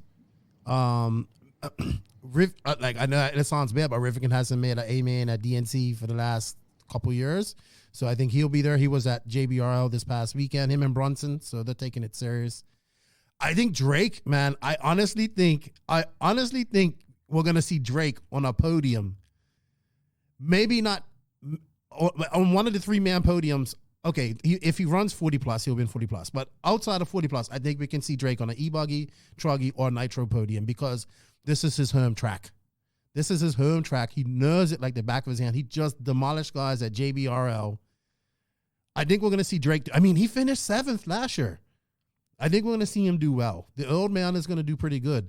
But who do you think's going to who's your top 3? Let's start with you. Zac, give me your top 3 in Nitro Buggy. Well, I've spoken to you previously about this. I think Tebow's pretty good on a tight, small track, and I feel that probably suits him at Thunder Alley. So I think, he's probably going to be in the top 3. Mayfield's obviously being really competitive at the moment, and really Cole also, his lap speed, if he can just keep his head and stay calm, he's his sort of top 5 and his top 10 on a qualifying run. He's right there with Mayfield as well. So, our boy Cole is definitely going to be in for a good race, I think. And if he gets a good start, then and gets into a groove, then he's definitely in chance for a top 3, I think.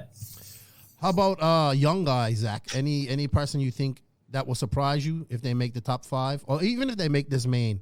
I don't know if you're too well versed on the young guys in America, but Seth Van Dalen's still, I guess, one of the young guys, and he had a pretty good performance at the last DNC out of the bat. So whether he's been doing much 8-scale stuff at the moment, I'm not too sure, but it'll be interesting to see how he goes, I believe. Yeah. All right, David, who you picking?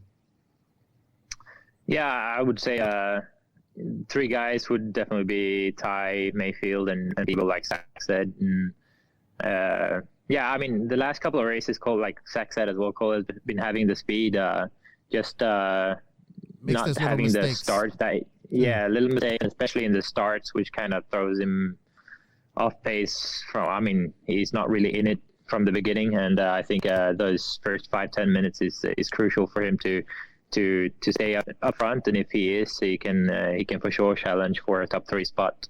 Like you saw, which race was that? It was one race where he was pretty close to Mayfield for a very long time. Mugen Challenge. Very much. He was in the heart there. Yeah. Cole is amazingly fast, man. People, when I watched him and you at RCGP, just like, it was beautiful. Like, I can't explain it. Like, to watch you guys look like you was reading each other's minds out there at one point. Like, you knew what each person was going to do. The confidence between you guys to race with each other was awesome. I think, honestly, you want my honest opinion? I think he's missing that. You, Adrian, everybody being there. I know you guys are 2 key ingredients to the team. I know that. I know when you and Adrian are there, Cole's level picks up. You know what I mean? Because that takes some stress off of him, because he has to be the guy all the time when he's there. Hopefully out there on the West Coast with Tyler and all the other West Coast guys there will alleviate some of that. But what young guy do you think is going to impress you? You think is going to be in the main, and you aren't gonna you don't suspect it?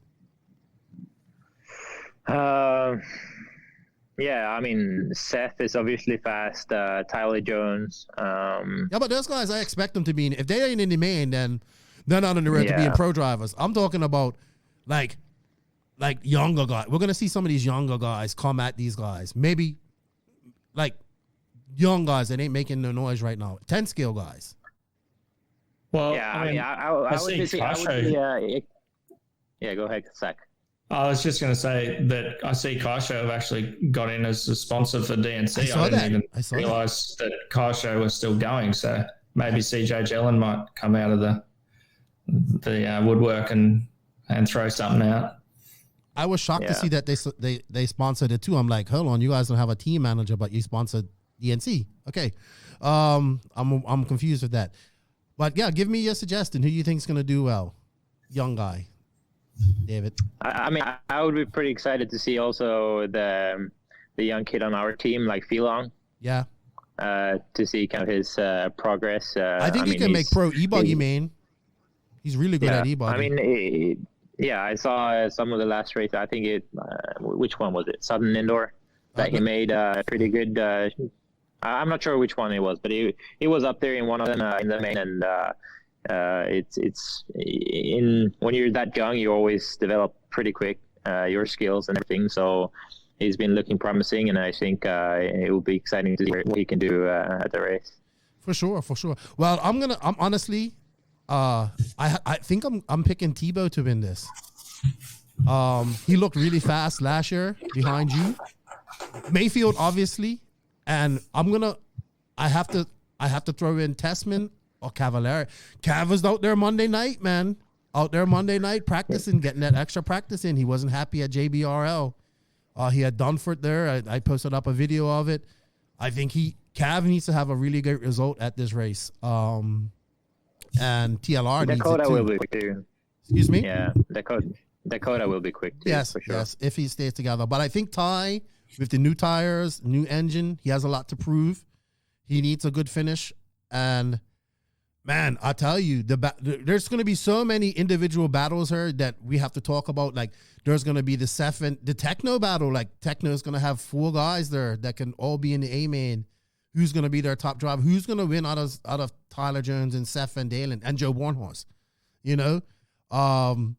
Then these young guys coming up, the Fullers, Renner Connects, Aiden Horns, Dragons, Drayton, these guys are all coming to kick ass and take names. So it's going to be interesting to see the individual races that go on in these races, not just between the pro guys, but between up and coming fast racers that we can take a look at. These young guys are gonna show us something, and then the veterans, man. I just think I don't see why Mayfield can't sweep this, but I think Tebow can stop him, Tessman, and yeah, maybe Cav and Fend. So it's gonna be hard, but I'm picking Tebow to win Nitro Buggy. Ooh, interesting. This is why DNC is so interesting. And then if you guys would have been there, the Euro guys, this would have just made it even better. All right. David, I know you're holding your phone up real quick for 30 minutes. Zac, I know it's got to be 1 o'clock there, 2 o'clock in the morning there in Australia. Yeah. Thank you for your time. I hope you guys enjoyed just small preview of DNC. We will have some lives coming next week. Zac, we're going off into our rant. David, I wish you was I wish you was there. I know mentally you're racing these guys. I know you are. You're going to be tuned into Live RC. Can you give us a quick look at the track and the on-road track before we sign off here? Yes. So, yeah, this is the off-road track. 1 driver stand in the middle, and then we have the on-road track over here. Mm-hmm. So, yeah. Sweet. Pretty cool. Looks good, man. Lots of hard work. Thank you for your time, for coming on short notice. Zac, talk to you in your rant. Man, I wish you was going to DNC, but we'll be talking next week. Viking, take care, have fun, stay warm, and hey, talk to you later on. Yeah. Thank you, guys. All right. Bye-bye. Thanks, man. Bye. All right, Zac, we're going to go on to the JQ Racing rant, dude. All right, let's get it done. We are now at that point of the show where you should fasten those seatbelts and put your big boy pants on. Whoa. Things are about to get serious. It's time for the JQ Racing Rant.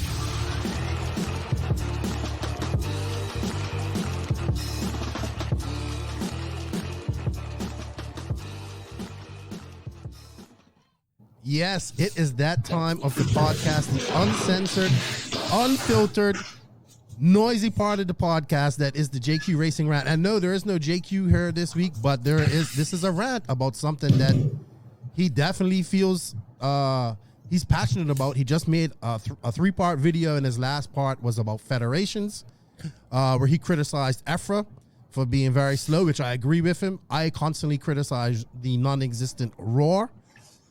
We constantly criticize IFMAR because we think like they need to be doing things a lot better.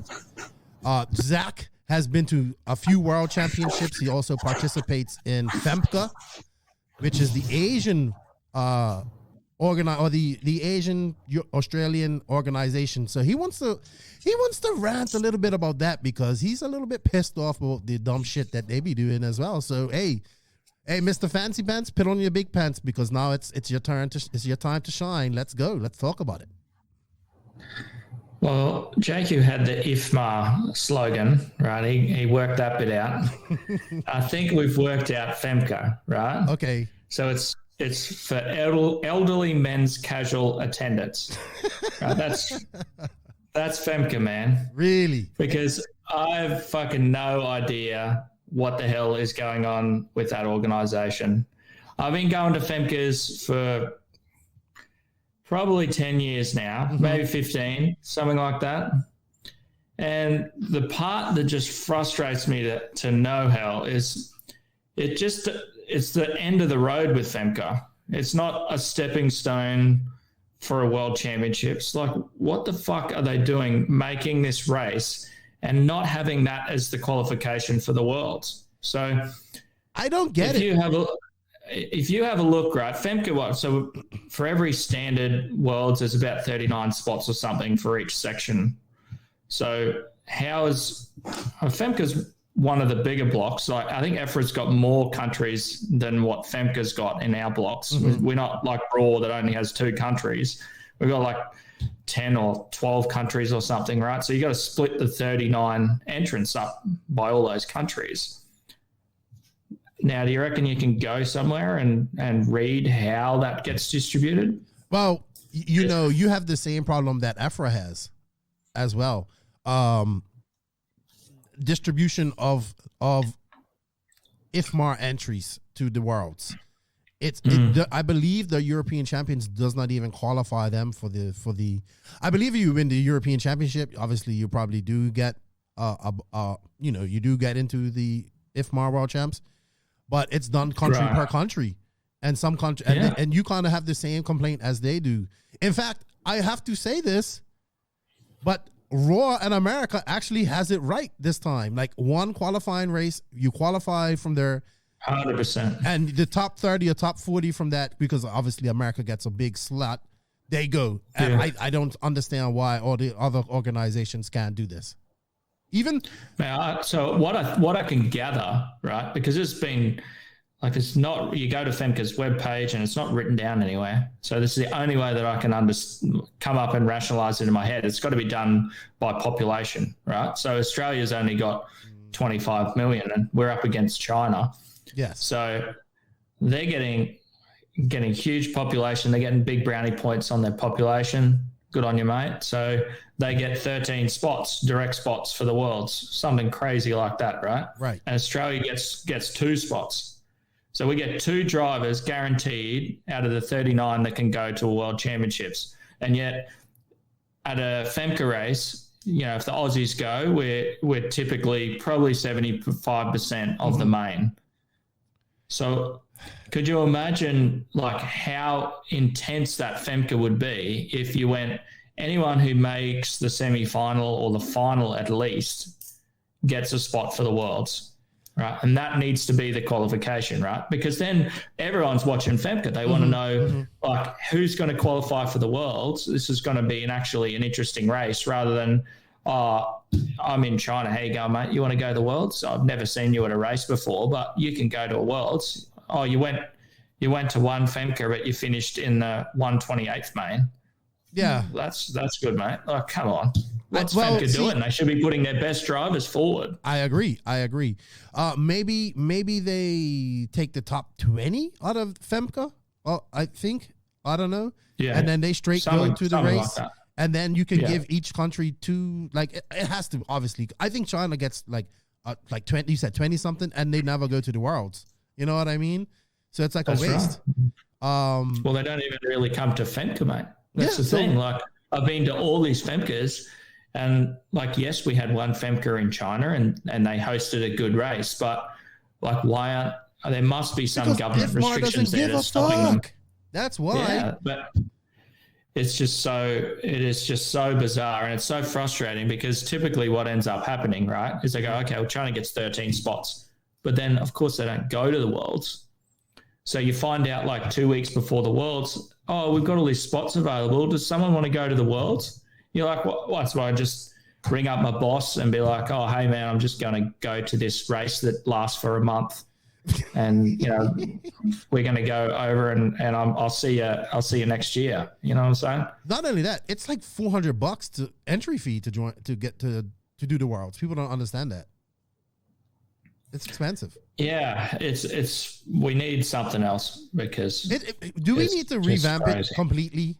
Because even EFRA is the best out of all these organizations, in my opinion, and they are too slow to do things. I mean, they can't even change their logo in a year. And I think there's people inside of EFRA, like the president now, Javier. I think he wants good things. But I think it's very similar to the RC business. You have the old guard in her, Zac, and they don't want to let go. You know what I mean? Especially in IFMAR, like tradition. Oh, we traditionally, this started and this is done this way. Because I believe IFMAR started in United Kingdom, if I'm not mistaken. And I know UK is steeped in tradition. I get that. But we're still racing electric cars the same way we did in the 80s. And okay, we went up to 5 or 6 now, and things have changed. And these organizations are doing less and less, and just collecting.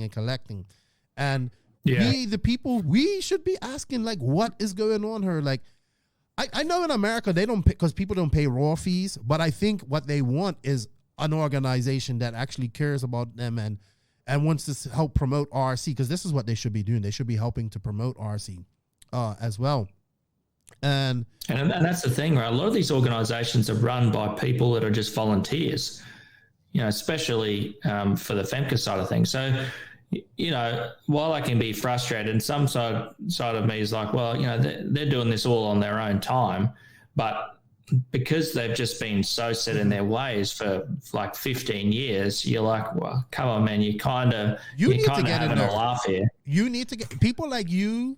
People like me, we need to get in there, but they won't allow us in there because we'd cause too much. And I can't even see where you would like. Do they host an AGM where they vote the person in? Like this, it's so secret squirrel that you don't even know how they vote the person in. Like it's not even documented anywhere. Well, we should ask these questions, man. Why? Like, no offense, I thoroughly enjoyed the Worlds in Australia, but it didn't have to be 10 freaking days. You know, it was way too long. It's too long. And you know what? In 10 days, they could, like, I know, like, all right, look, look, e-buggy people, I'm not against e-buggy. In 10 days, you could have had an e-buggy Worlds too, and save. You could have just bought your e-buggy, used the same tires, save money, you know. But 10 days is too long. And even this year, like, we don't know. Well, it's not going to be in Brazil, but I would have loved to have gone to Brazil, but it's obscure. It's hard. I get it. We have to kind of go to these places that every country has to get their spot. I like that part of the Worlds, but at some point, I feel like just saying, why don't we just have this in Las Vegas and everybody can get there, and it's just easiest for everybody. Yeah, you know. We had this trouble a little bit in Australia because, you know, we like to make sure that we share around major states and nationals and have them in like, you know, regional areas and that sort of stuff, which I can understand. But, you know, for something like a Worlds, it just needs to be in a really easy place that majority of the world can fly to in one flight. And like you can't expect people to fly to multiple leg locations just to get to some discrete track. And you know, you can have your sort of Euros or, you know, your FEMCAs in probably a slightly more discrete area. But man, even for those races, really, they need to be in easy, accessible locations. We need to be taking just a must now. The World Championship should be like broadcast to everybody. It should be like, don't get me wrong, it's a weird thing. Like I do like the fact that other countries get it. Maybe it's just like Joseph says. The IFMAR needs to be every 2 years, and then we need to have this World Series or something, which I agree with. I think we need to have a World Series. I think we need to have a Pro Series. Does that make better sense? I would like to see the pros race more against each other instead of just DNC and the Worlds. But definitely make these Worlds accessible, cheaper. Vegas, everybody can get there. It's cheap. You can get cheaper hotels. Look at the 2016 Worlds. It probably one of the best Worlds you can go to. I never went, but it looked. People from everywhere were there. Do you know what I mean? People from everywhere in Australia too. But you get Vegas is man. You have a look at any video of Indonesian Worlds, and Pavitas is like, this is just insane. This is the best Worlds I've ever been to, right? And this is the advantage of Asia is actually pretty cheap, right? If you go to Philippines or something like that, right, you're staying in really nice accommodation. And like I'm sure there's this perception that, it's a third world country, it's a fucking shithole. That's not the case, man. Like where you stay is a really nice area, and the guys are great there. So, there's some really great places in Asia that people probably just need to broaden their horizon a little bit. And, they can fly probably direct to like major cities, Jakarta in Indonesia or Thailand or something like that, right? And like these guys have the ability to put on big races and meet the standard pretty easily. Hey? All right, let's this is a great question. Now what I wonder. So let's plan the next 4 worlds, because it has to go to each continent, right? Each block. So we have Roar, EFRA, Femke, and Farmar, which I belong to. Farmar. So let's pick each ideal location and city for each place where you would hold a worlds. So we agreed Las Vegas is perfect for USA worlds, right? Yeah, I'd say that's pretty much the spot. Yeah, I think for Europe it should be Redovan. I think that's an easy access, or maybe it's not, or whatever track is close to Barcelona, maybe. Yeah, I don't think Redovan is that close to a mate. David would be able to tell you. Right. Well, I think it should be in Spain. I don't know about you. I think it should be in Spain. I think Spain. I agree. I agree with Spain. Or even even Portugal, because y'all's track looks really good. But just it looks pretty nice. Both places people want to go to. Barcelona is touristy. Barcelona, let's put these in places that people would like to go to. Easy to get to, not too expensive, stuff like that. Now let's think of Asia. If you could put a world right now in Asia, where would you put it? I'd probably put it in the Philippines. Okay. I mean, I feel that most people would feel the most comfortable in Manila, in the Philippines. Yeah, another absolutely. easy place to get to. There are. Yeah, absolutely. You're flying straight into Manila. Yeah, and flights to Philippines are not very expensive, to be honest. Right. It's a long flight, but it's easy. Okay. Now the hard one is Latin America, which is Farmar. Farmar is South America, Latin America, and then countries like Israel and I want to say the Middle East, probably Kuwait and all these countries fall under Farmar. Yeah. We definitely don't want it in Israel, Kuwait, and this place because it's too hot. They have some nice tracks there and stuff like that. So we have to pick a place in South America. Now, people had bad experiences in Argentina in 2012. I went to Argentina. I know how customs can be. That's the big thing with the Latin America. It's customs, because they're gonna they want this, because it's just open air corruption. They want money. Brazil, I love Brazil. I don't know if it's probably the best spot to have a world right now. It's definitely one of the highest level. They have great tracks and all that type of stuff there. I would think outside the box, man. I would go to Colombia, or someplace that's easy to get to for everybody. Argentina isn't. Buenos Aires isn't the easiest place to get to. It's a long flight. Colombia has some great tracks. Bolivia, Santa Cruz would be a good place. It's a great track there. But I think it just has to be Brazil. So out of all those countries, which one is going to let people in without Bolivia. The bullshit and customers? Bolivia. Okay. Yeah. You would have to go through bullshit, but Santa Cruz, if the track is still there, the guy Nico, it's Santa Cruz is more on the coast, so it's touristy. Bolivia is extremely cheap. Do they use dollars there? I can't remember. It's the poorest country in South America. It's cheap. And there's the guys that race there are all or like the guy who earns one in track is like it would be like going to a race in Asia. You would have paid marshals, all that type of stuff. And I think Bolivia will be probably the best spot for it because everybody can go there in South America too because it's cheap. So even it was funny because they had when you think of South America, because South America is so big, so they have they have their championships, right? And I'm not sure if because even the Farmar championships, if you race them, it doesn't qualify you for a Worlds. It still goes by individual country. So because Dominican Republic actually got, I actually qualified for 2016 Worlds. I couldn't afford it, so I didn't go through Dominican Republic. But even travel in South America for South Americans can be expensive. Because I remember my Colombian mate was showing me how much it would cost for him to go to Uruguay. So I would think we would have to do a Worlds in Colombia. People are like, oh, Colombia. No, Colombia is a lot of fun. The racing is pretty good there, and it's cheap, and you could get in there no problem. But yeah, I don't know, man. See, some of these countries and tracks, if they've got the right person running it, and they've got the connections. Like for instance, Cinetic. Everyone's heard of Cinetic track, man. That track was probably the most phenomenal track I've ever driven on in like any track I've ever been to.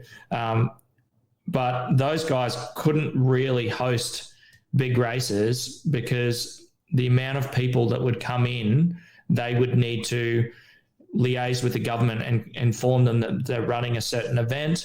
And so if they're running a certain event, then they need to pay the government a certain fee. And that fee would be like to the effect of every goods that someone is coming into the country with is going to need to pay a goods and service tax on it, right? So you imagine how much people are bringing in doing RC, and that's hundreds of thousands of dollars, and then so a lot of the times it would be under the table, like here's a contact that's going to get you through, and like I've flown into Indonesia before, and you get met by someone when you land, and they take your passport, and then you pretty much walk out of the airport through a side door. Yeah, that's how it works, man.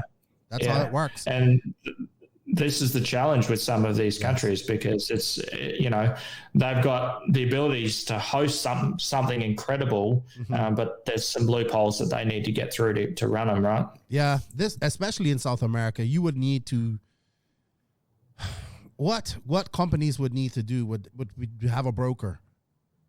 Like they have customs brokers, and you would have to, that guy just knows how to wheel and deal, and you have to pay. It's just simple. You have to pay. It's no ins outs about it. That's how it works. And you pay, but if you go through the broker, it's just cheaper. And I think when they went to Argentina has left that bad taste in people's mouths, and I can imagine they got really raked over the coals in Argentina. I could imagine. Just like those guys were sitting there for hours on end, right, where we've got to pay, but like, let's just pay and let's go. They're just trying to get as much as they can. Like some of those guys, like in Argentina, a HB kit a guy was telling me he was paying $950 for it.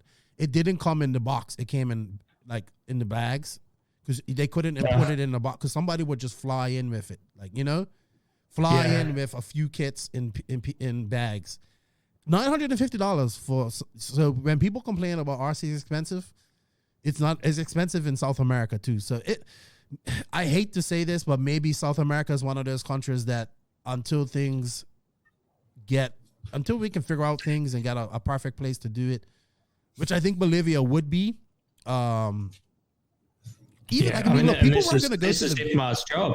This is IFMA's job. They've got to make sure that if people are flying into this country, that when they land, there's an acceptable letter from IFMA that's already gone through and had its checks and balances, and that all the races can go straight through. If they can't guarantee that, then they shouldn't even be putting these races here. And that's what they're doing. You are 100% correct. That is their job. When you go to these races, you're coming as a representative. It's like going to the Olympics, I would say. Almost. You're coming to represent your country. It's a privilege. And IFMAR needs to do more. If they, not just, let's do it here because it's going to be a cool place. Like, people are paying $400 or more an entry fee. Let's say it's $500 to enter this race, roughly. No. Yeah. That's not cheap. And where do you reckon that money goes? Not to the club. Pays all their entry fee. Exactly. And that is in itself is just mind-boggling. How many tracks have you seen host the World Championships and then just collapse in a heap after the Worlds because it's cost them a fortune and they've probably not got the money back that they need to just to break even for the event? I mean, that's just madness. And then where the fuck is this money? It's not going into promoting RC. Well, it's flying people in, mate. It's paying for their flights and accommodation to walk around and the just, race. Yeah, and like not do nothing. Like just it's disgusting, and we need to think about it, and we need to think about what we do when we support these type of things. I think it's getting to the point where we have to ask questions, and that's one of the reasons why we do this on the podcast a lot, to get people to ask these questions. It's frustrating, man. We have all this in place and they do nothing. Just imagine if this was real life and you had governing bodies that didn't do fuck all. Like, you know what I mean? People would be in arms right now. And especially like in America, it's worse because Raw is just ugh. But at least they get that. Well, it seems like it's all the private side that's really growing the hobby anyway. Mm-hmm. You know what I mean? So it's just difficult because there's so much prestige with yes. IFMAR. So you're really going to struggle to get the main manufacturers away from that. But prestige gets developed over time, and just need something consistent. And then eventually it gets prestigious, right? Yeah. If it's happened over a number of years. I mean, you look at Neo Buggy, right? By the end of that was one of the most prestigious races, and all the manufacturers wanted to send their drivers to that race, right? And it'd be the same thing, in my opinion, of RCGP or a similar race, anything like that. If it keeps running long enough, it'll get some prestige. People want it, and then the major manufacturers will start paying attention to it because they can't ignore it. Why doesn't IFMAR take some of this money and do what Afra done and hire somebody like Control RC Racing TV? Remember at the 2018 Worlds, there almost wasn't a stream. You know what I mean? Can you imagine that? How the fuck is that even possible? Like, there almost isn't a stream. And then there was some, obviously it was some, I think something to do with the scoring of live RC. Like, fuck, I don't care. Like I don't know, like, why we don't have, this is the World Championship. It happens every 2 years. Now it's every 4 years because we ain't going to have one this year. And there should be no argument about there might be a stream. I will pay for it. I don't care. But pay my $20. But it's fucking ridiculous, man. And we need to change this type of stuff, and we need to let people just don't know because they don't. It's the private section. Like, people don't even know about Raw, like, Raw regionals and stuff like that. Okay, it's just another race. I would like to see that type of stuff come back where it means something. And yeah, like these European championships and these FEMCA races and these Farmar championships, at least the top 15 should get automatic. If you made the final, let's say 15 people to a final, they should at least be guaranteed spots into the Worlds, and then you can take. And let's be realistic. Like, don't give China 13 spots if they send nobody. You know what I mean? Give them two spots. Give Australia, like, you got to, it's frustrating. If Mars not doing their job, that's the bottom line. That's right. That's why we got to mix it up. And I think with all the racing and the technology that we've got now, there's definitely an easy ability to communicate and make change with that technology. Before, it would have been pretty hard to, look at us now. We're in the opposite side of the world and we're talking, right? Exactly. So you can get people together and on a common goal. With the technology that we've got now, we've just got to have a clear vision on what that needs to be. I agree, man. I agree.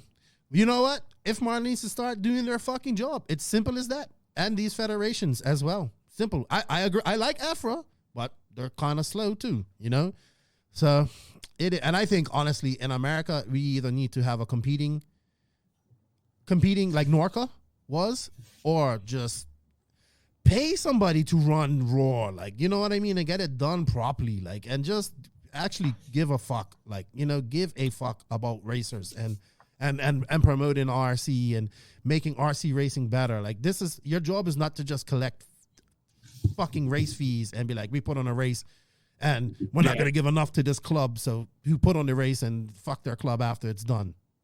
That's what I think like our Australian governing body has a couple of $100,000 in the bank. You know what I'm saying?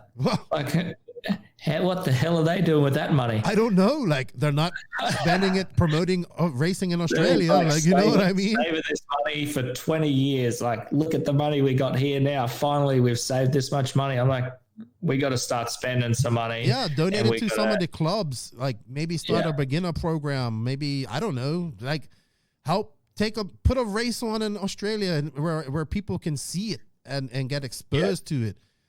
You got a couple of $100,000. Take 50 of it and go spend it and promote and grow your hobby, your sport. Why not? And this is the tricky part, right? All these guys, they start thinking that it's their own money and it's their own funds, and they start hoarding the money. And you just like this. You got to think of this as a business, and it's not about saving as much as you can forever.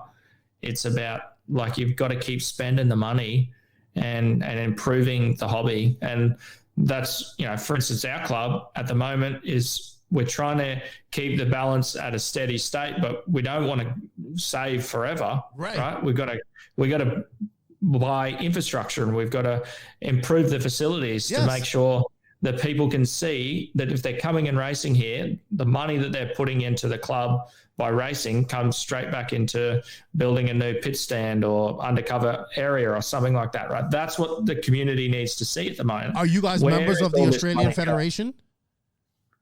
We are, yeah. They should be sending you some money. Send you $5,000 for repairs a year. You're a legitimate club. Why aren't they sending you $5,000 to help with repairs, and you're bringing new people in? What are they going to do? Take that money when they go? Or, you pay as a member to be a part of that. You should see some return on that. Like, you know what I mean? And every club that's run should get something. Maybe not as much as that. Maybe at $3,000, $2,000, but it will help. Yeah, if you can, even if it was like an application for a grant through the governing body, you can specify how this is going to improve your facility, right? And especially if that facility is going to be a host for a lot of the major races in the future. Yeah. Right? And it's already ticking all the boxes for facilities, then why wouldn't the governing body want to invest back into that facility to improve it going forward? And the problem we've probably got at the moment is we've got too many tracks around. Mm-hmm. You know what I mean? If you'd be better to just have like a couple of tracks that you're like, okay, you finally achieve, this standard or whatever, and we're going to just make this one facility like absolutely amazing. And I agree with you 100%. Like, we've got all these tracks that pop up out of nowhere, and then they're gone in 10 years' time. Like Thunder Alley in the States must be one of the longest tracks. standing. Yeah. Right. Yeah. It's been around for a long time. I went to California 2004, and it was open then for a few years before then. So it's been around for a long time. It's in a park. It's, it is one of the long-standing races. Phil Hurd's another long-standing race. I think it's moved, but it's in the same area. There are some tracks in America that have been around for a very long time that are still very there. long time, or maybe they've moved. But yeah, I'm just shocked at what you just told me, and just imagine how much money IFMAR is sitting on. Well, that's what I mean, or even Femke, or fuck my life. Jesus. Must be big coins. That's why they don't want new people in there, man. It's gonna rattle too many cages, and they're gonna be like, hey, we got this money, why aren't we using it? And they should be using it to promote. Like, could you imagine, like, hey, let's put on the ultimate ever world championship and have the best coverage ever. Let's invite, let's put it in a stadium where we can invite people and charge people to come in, and let's do it professionally, have a professional. Oh my, they don't have the vision to do that, but they could hire somebody to do that. They could hire RCGP to put on their World Series. You know what I mean? Put on their World Championship and promote it and produce it. That's what they need. So, and even if you just take a step like right back and go, one of the biggest things that's growing the hobby at the moment is getting new people into the hobby. And like, for sure, like, people see an 8-scale worlds and they'll go, fuck, that is seriously cool. I want to get into that. But then, it's a big leap to go straight into RC and go into 8-scale off-road Nitro. Mm-hmm. And it's up to the governing bodies to have or create a standard entry-level class where the rules are really restrictive to stop them from making the class expensive. Yes. It's just all about only having entry-level in there, and they've got to set a really strict set of rules for that. I think it could be e-buggy and maybe a motor limit somehow on e-buggy. Yes. And a motor limit in 8-scale EP would be that would be the way to do it. I mean, 8-scale is pretty strong. Like, people are going to not destroy their car, and they're going to have fun doing it. You've just got to, like, we've probably got 10 people in our club that are, under 12 years old, right? But you don't want them going out there with huge motor. So there needs to be the focus on how do you get the next young generation in a way that's going to be easy and not deter them to go off and play the PlayStation or something like that. We have to make it cool, Zach. We have to make this cool. We can't just be, introverted monks at these tracks wearing black hoodies and doing the same thing and like hiding in our corners. Some guy token on your douche flute. You know what I mean? I know this is, well, we only meant to rant a little bit, but like, we have these pro guys, and you go to one of these races, you'll never, if you weren't into RC, you'll never know these guys are pro guys. Yes, that is part of the allure, that we can just rub shoulders with these guys.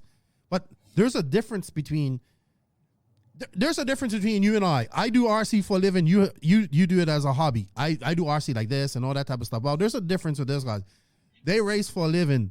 They're professionals. We as a manufacturer, as a company, as an industry, we're not getting what we should be getting out of these professional racers. We need charisma. We need just character and promotion and stuff like that. That's what I want to see. But that's up to the industry and the manufacturers. But yeah, that's my rant right there. About professional racing, make it better. Oh man, that is a rant in itself. Yes, that's a whole. I totally agree. I'd love to get a contract and see what's the extent of the contract. Is it one line that says you just turn up at the race and drive really fast, yeah, and then that's actually I can't use that right. And be a dickhead. And then just sign at the bottom and that's it. I mean, no, that can't be the expectation on the pro driver. It needs to be so much more now. Mm-hmm. There is so much more that needs to go on there. And I feel like a few of them are starting to dip their toe in a little bit, but fuck, they've got a long way to go, man. Yeah, they do. Like, they do. Really. If I had a pro driver, I'd be doing promos right now for DNC, like wrestling. I'd be like, yep, all right, we're going to make a promo. You're going to be like, yeah, I'm coming to DNC. I'm kicking ass, taking names. Don't get in my way. Well, how's like Ryan Style Harris, man? That guy's killing it. Yeah. He's got that many videos out there. He's not a pro driver, is he? No. He's just doing this because he loves RC. Yes. And like, look at the amount of content that he's putting out and the amount of views that he's getting. Like, not as much as Mark Santamaria though right now. Yeah. Mark Santamaria is killing it. But he's not a pro either. No, but he's bridging. What Mark Santamaria is doing is something that he told me when I went on his podcast, which I think is great. He wants to bridge the gap between bashers and racers, because there is a million times more bashers than racers out there, and they still don't know what we're doing. So he's kind of their transition from that. You know what I mean? So his content is more catered to bashers. And like, he went to SIC and he showed people, and man, he has a super following. And I hope if there's 50,000 plus 60,000 followers he has on YouTube, that we're getting new people in. And it could be e-buggy, e-truggy, all that type of stuff. Eventually Nitro will come, because they'll see, okay, this is where the glory is. So there's no wrong way to do things. Everybody's doing the individual styles. Yeah. He's doing it with mostly 10. I invited him on this podcast. I think he's kind of ghosted me. I think he's scared to come on the podcast. Maybe he thinks we're going to be too rough on him, but hopefully he comes on. Well, I think with a lot of the pros at the moment, their schedule is so busy that they don't have the time to take a step back and make that really good content. And that would probably need to come from the manufacturers to say, okay, we're going to just rein them back a little bit, and then we're going to like pull them into the studio, and we're going to talk about the product that they're out. They're probably repping the product really well at a racetrack. and there might be 500 people at the track or something, right? But if you can make some amazing content and you're getting tens of thousands of views, then that's a few more than 500 people, right? So, right. I mean, look at these pro like motocross guys. They have press releases and stuff that they have to be at and do and all this type of stuff for their racing. You know what I mean? We kind of should expect this. Like there should be, when we're at a race, there should be like, all right, these guys come off the race and then they can go talk to the press right there, Yeah. And some of the old Euro tracks, man, they used to always do that. Like you go to Euros and they'd have the top three, and it sort of was like similar to, a Formula One sort of style questionnaire at the end of the race. I used to, that sort of, it looked really professional, and you got a bit of like background story on the race on how the drivers are going, and like you just need some more of that, I feel. I agree. You know what I say, Zach? If you make a big deal of it, act like it's a big deal, people will treat it like a big deal. The people that come, even charge the spectators $5. Like, come in, check it out, $5. Here's a pamphlet all about it. Well, this is a whole spiel we could go on, but definitely we need to do some work with the federations. And I'm glad you came on, because it seems like a lot of times we just harp on Raw and IFMAR, but it's not just them. It's all the organizations that are having issues. But the head of all of this is IFMAR. IFMAR. They're not about change right now. It's all about tradition. So we have to make that happen. All right, Zach. Well, thank you for coming on, man. I appreciate your time. Is there anybody you want to shout out before I go into my episode, my spiel here, please? Probably a bit of a left field shout out, but Chad Parks for making a pretty cool gas truck, man. We've got a few boys down in Australia now running the truck, and it's just cool to get back to some grassroots racing. And with the latest gen truck, I think he's done a pretty good job of that, and hopefully we see some numbers. Yes, go back to a class that hasn't run for so long. Yes, yeah, good stuff. My buddy got one. They definitely are looking good.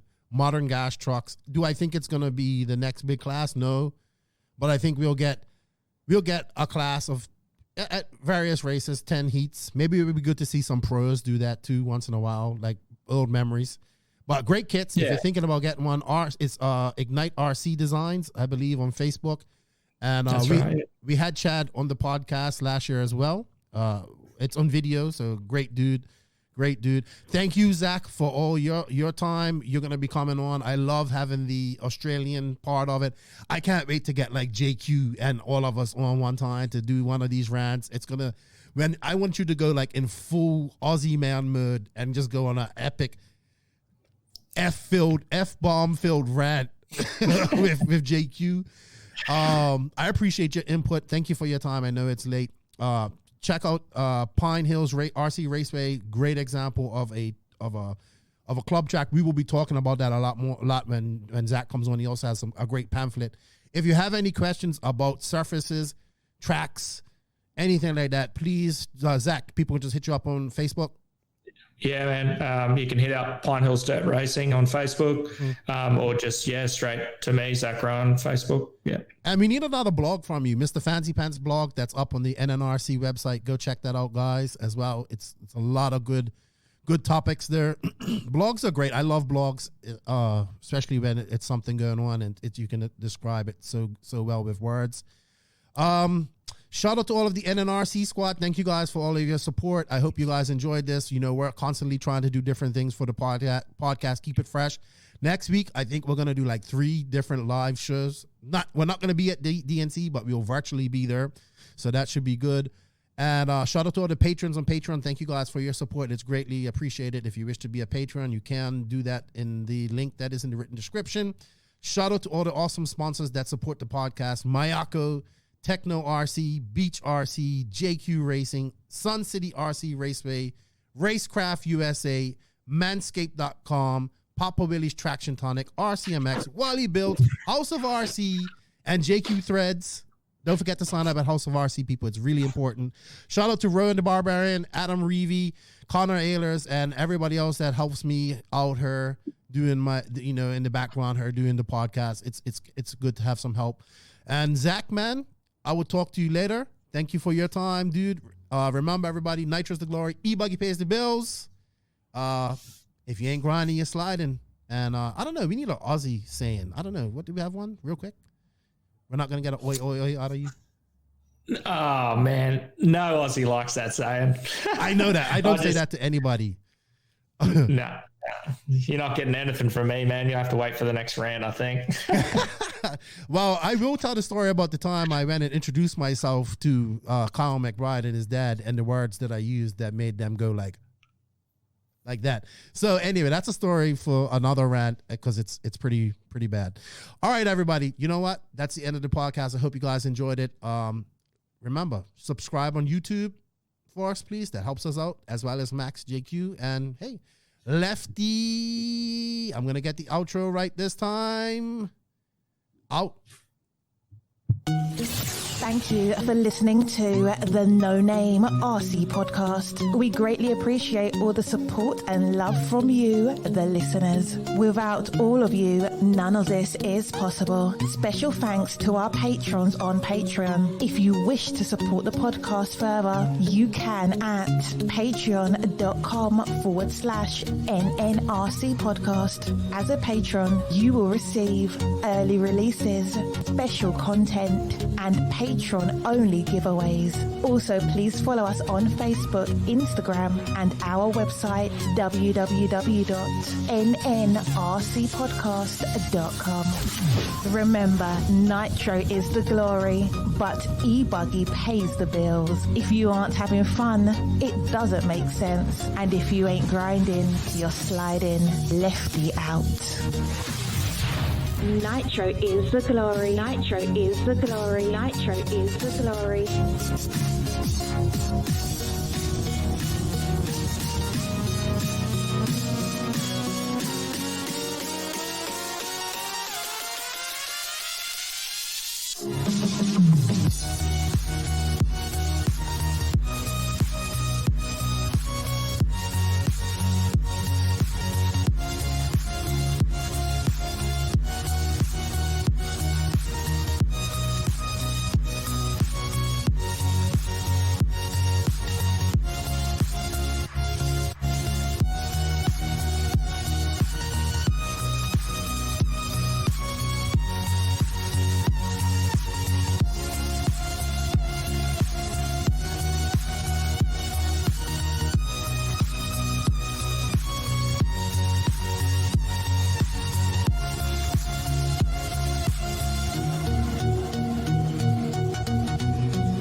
So bad.